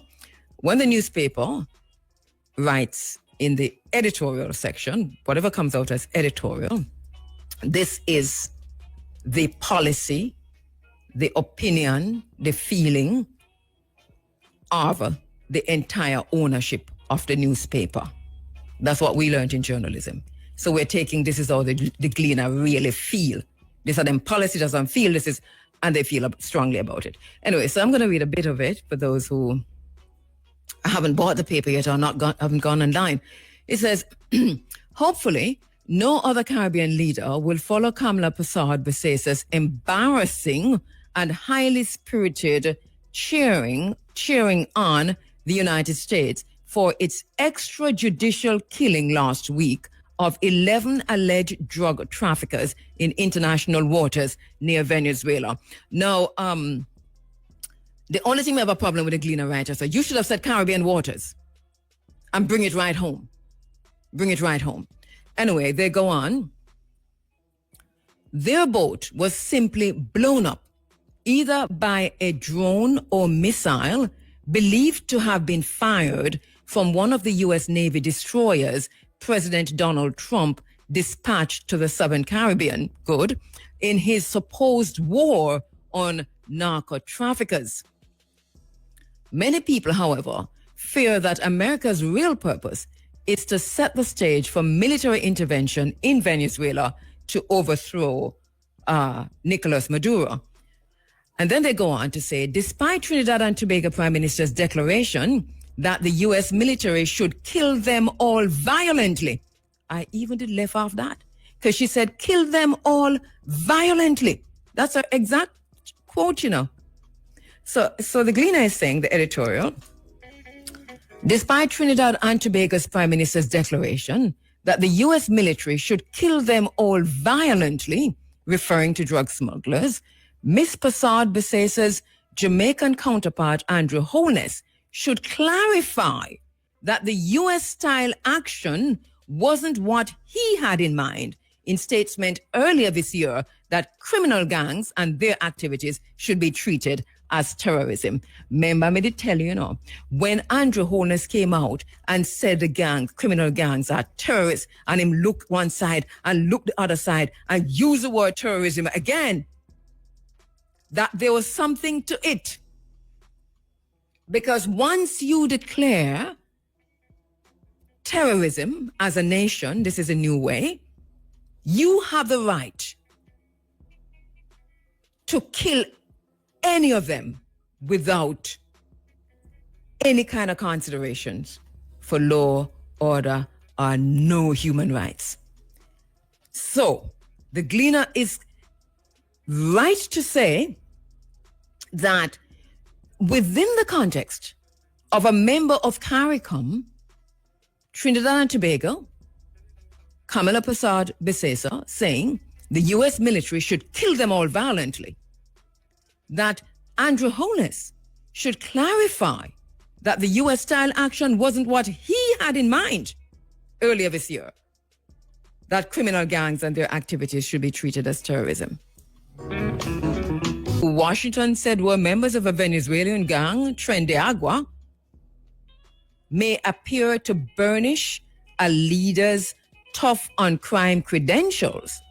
It undermines the rule of law, weakens democratic governance, and is a threat to anyone, everywhere, including potentially innocent Jamaicans who may be sailing the high seas. That's what I was saying. Or the victim could be someone walking and driving along Knutsford Boulevard in the Jamaican capital, targeted with a precision strike because the Americans declared the person to be a narco trafficker. You understand? Abasesa continues to demur, make clear their disagreement with how the United States has chosen to prosecute its war on drugs in our backyard. Well as warn Washington against a Bay of Tonkin style incident as justification for a U.S. assault on Venezuela that would destabilize the Caribbean. It is what they've said here, right? So read that. Would have failed. Journalism would be a threat to the very democracy that you're trying to preserve here after an election, which you said showed how the democratic process works. If you leave this alone and do not challenge governments, because they're going to make a decision and they're going to do what Kamala Bisesa did, unless we say to them right now, not on our watch and not in our name. Remember, this is the war. This is a Cold War that they have taken. It's a geopolitical war, a Cold War that they have taken from the South China Seas and other places and park it in the Caribbean waters. All right. In waters. A spokesperson for China's foreign ministry, Mao Ning, stated that Beijing opposes any move that violates the purposes and principles of the United Nations Charter and a nation's sovereignty. And it adds that China rejects interference of external forces in Venezuela's internal affairs under any pretext. You listen to that closely. This is China. This is China at its loudest. You've never heard China talk this way. Remember, we've been covering China for a long time in this space. Them not talk, so you hold on, let me take a break. You've heard the conversations we had with resource persons, experts, technocrats, and so on, regarding Venezuela's claim on Essequibo, and all of this because of oil. And you know that we stood firmly with Guyana, and we lambasted Venezuela from here to outside, right? And was reading all the tweets, having all the discussions, all the conversations, all the interviews, and my point was well made in terms of the fact that Guyana would not give up a blade of grass, and if them cross, we kick them in the you-know-what. So that's basically where we went with that. But we can talk about our business in the Caribbean region, and we can be fair to each other. But when one person in the Caribbean waters is threatened, then all of us are threatened. And because we know this is not just about Venezuela, we know that this is about three things. It's Russia, it's China, and yes, it is Venezuela, so 3.5, and Guyana. So here we go. Listen quickly. The ships that U.S. deployed, 8 warships and 1 submarine to the Eastern Caribbean, nuclear-powered submarine. The USS Gravely, the USS Jason Dunham, USS Samson, USS Iwo Jima, USS San Antonio, USS Fort Lauderdale, USS Lake Erie, USS Minneapolis St. Paul, USS Newport News. So maybe when you hear the names of the ships and the 1 nuclear-powered submarine, you'll see how serious. These are sitting in Caribbean waters. And I don't have no name for the F-35s, but we know there are F-35s. I know elsewhere I said F-16s, because that's what I heard first, but everything else is saying F-35s. I don't even know, you did have one F-35 or F-16. I don't pay attention to warplane them ways there. You know? So, once again, when you get a chance, please go to YouTube and watch. Please spend some time and watch it. It's not very long. Watch it from beginning to end. China's celebration of its 80th anniversary with its military parade. China's military parade 2025. Because while that was going on, Donald Trump got so scared that he went on Truth Social and he posted, hello to, congratulations to China on your 80th anniversary of the defeat of China, the Japanese invaders. And say hello to Vladimir Putin and King Jong-un, and which all three of you are there plotting against me. That's basically what he posted on Truth Social, you know. That all 3 of them, they're plotting against him. So, and China has also urged the U.S. to take steps in conducive that is to peace and security in Latin America and the Caribbean. And Russia, though, hasn't said anything, no official statement yet. But you will recall that Russia has already made a strategic military presence in the Caribbean, because just a few months ago, Russia demonstrated its capability and intent to project military power in the Caribbean. It deployed warships, including the Admiral Gorshkov frigate and the Kazan nuclear-powered submarine armed with hypersonic missiles for drills and visits to Cuba and Venezuela in those waters. And at the time, Moscow emphasized that these actions were demonstrations of its global reach rather than threats. We had a lot of discussion about that too, like where Russia go. And so that happened, military exercises in Caribbean waters. We saw that just recently. At the time, we were saying it was a symbolic counterbalance because of what was happening between the European Union, Russia, America, and the whole Ukraine situation. Russia was asserting its influence near the United States.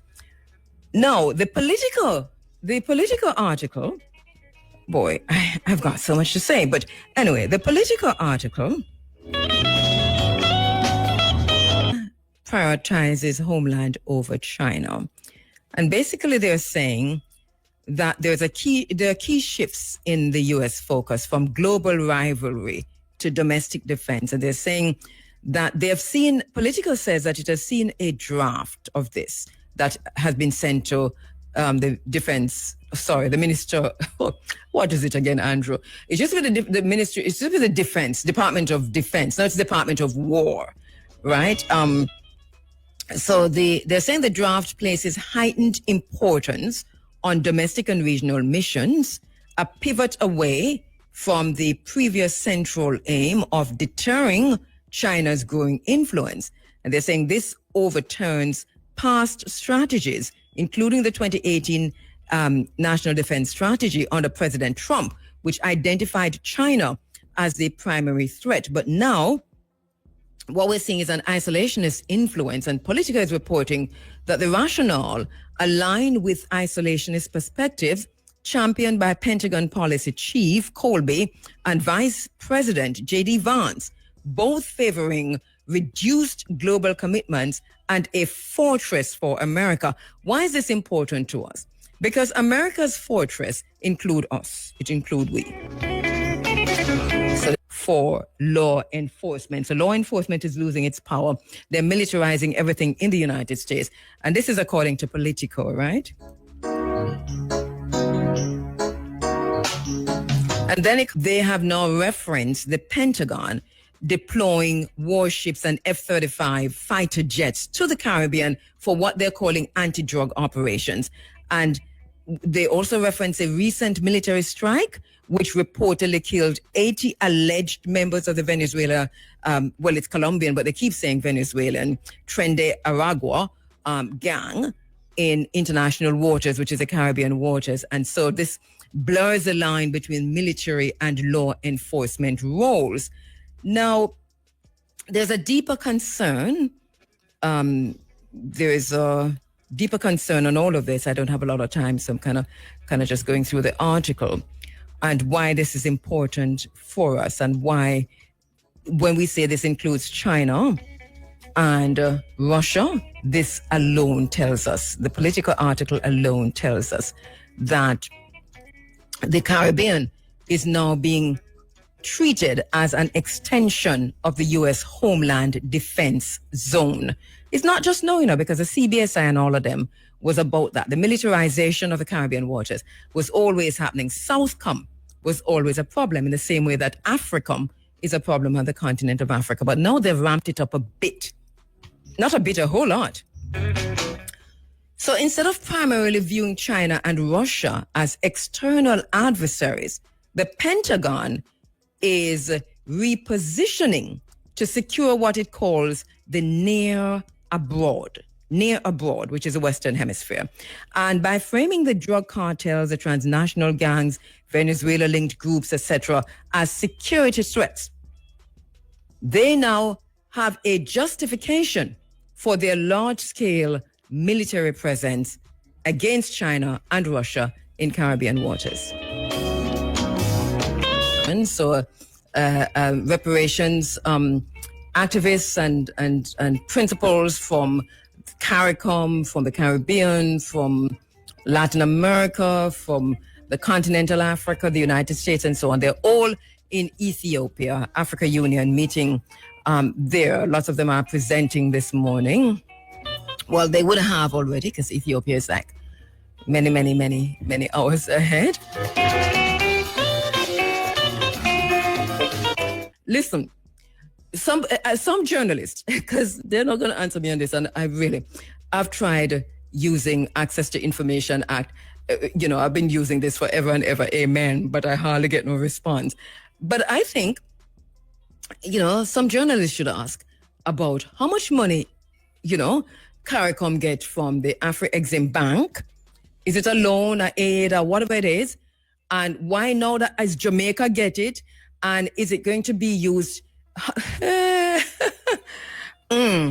get. Okay, let me play the music.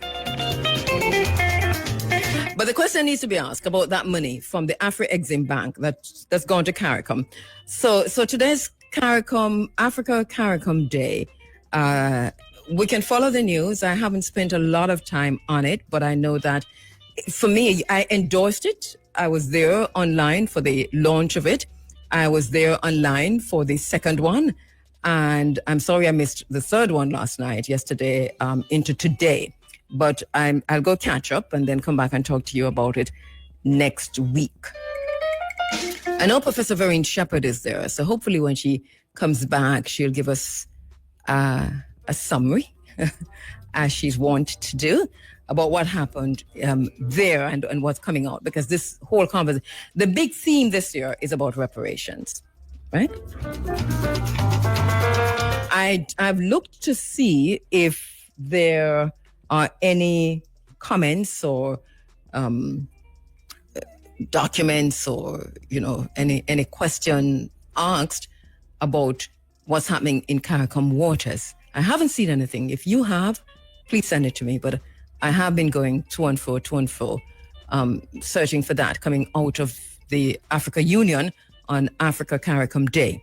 But I haven't seen anything. I want to say just quickly to Prime Minister Andrew Holness, to Foreign Minister, because even though I know the Parliament is dissolved and so on, it is what it is. So things are still in place until you put back the Parliament.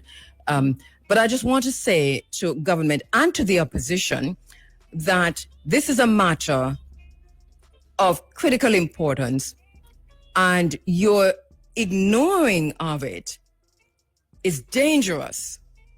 So let us know what's happening from your end, what Jamaica is doing and saying about this, and what CARICOM has to say about this, in spite of and despite Kamala Prasad Bisesa.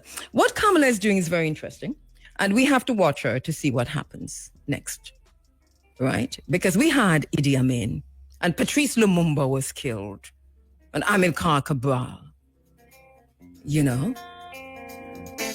and Steve Biko. We refuse to be your puppet. Our spirit are different spirit from where you would used to. Feel spirit now take no chat around here. No chat. We got some rebellious spirit. And we'll see through to the end. So let us know what's happening, The Big A is up next with the Sunday Sunshine in just about 5 minutes' time. Take care of yourselves. Be good to each other. And remember to be kind. Back to school, we know you're out for back to school. It's going to be, the full cohort almost going in on Monday. So take it easy on the road. I hope the school buses are working. As I said before, I had no problem with the school buses. I do hope they work. Listen, pray over your children before them leave. Libation over your children before them leave.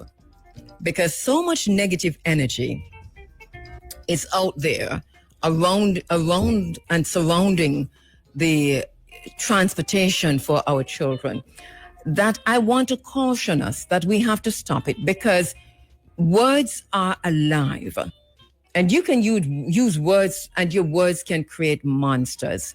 But when it comes to our children, let us tone down, let us stop it, and wish the drivers of those buses who are going to take our children to school and the children who are going to be using these buses, God's richest blessing, guidance and protection.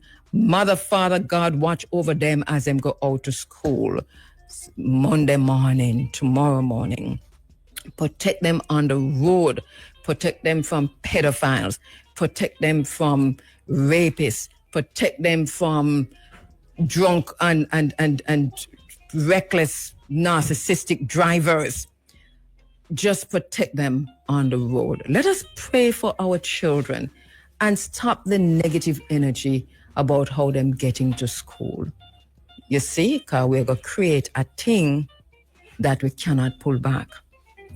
Remember, in the beginning was a word, and the word was made flesh, right, Big A? And the word became flesh and was made flesh. Why am I saying it is this, that words are alive. This thing about stick and stone, and it's foolishness, it is words that you use to create. First come thought, then word, then action. And you can speak yourself into whatever you become and whatever you are becoming. That's why we say sometimes shift your paradigm, go up on a different frequency, and speak truth and positivity into the spaces that you enter. So how are you doing, Mr. Big A? A pure positive way of speak today. So you were right. The most popular song won. In a long way. Me and Big A friend, the most popular. You said the most popular song would win. Whoever keep the biggest dance. Whoever keep the biggest dance. But me ask, this is what he said? Did he say whoever keep the biggest dance or whoever most popular song? Anyway, so we're gonna fix it a little bit. Whoever keep the biggest dance, and then win. So anyway, we're gonna leave it here with Mr. Big A going through until 2 o'clock, mate. And it's out for me. First, I give it to him quick, you know, because I'm tired, I talk from morning. So I spoke. Me not cussing anybody. You know, see the whole ship them went in Jamaican water. U.S. Gravely, U.S. Jason Dunham, U.S. Samson, U.S. SS Iwo Jima. What am I doing? Well, that is the question. This is wars, nuclear-powered submarines, etc. That's what I've been talking about. Military assets, military strikes. That's what I'm talking about, again. Manners and tanks. What your t-shirt say? Manners and what? What a t-shirt that's way out here. Oh, okay. I don't know what the last one is. No, it says manners and honors. You know, manners and honors. You know, that's my slogan, right? Yeah. So where you get the t-shirt? Eh? So who give you the t-shirt? I got my daughter. Oh, very nice. Very nice. Love the color too. So this is how we're saying goodbye. Because you know me and Big A with Tanya and Shad for no particular reason. And we'll see you next week. All right?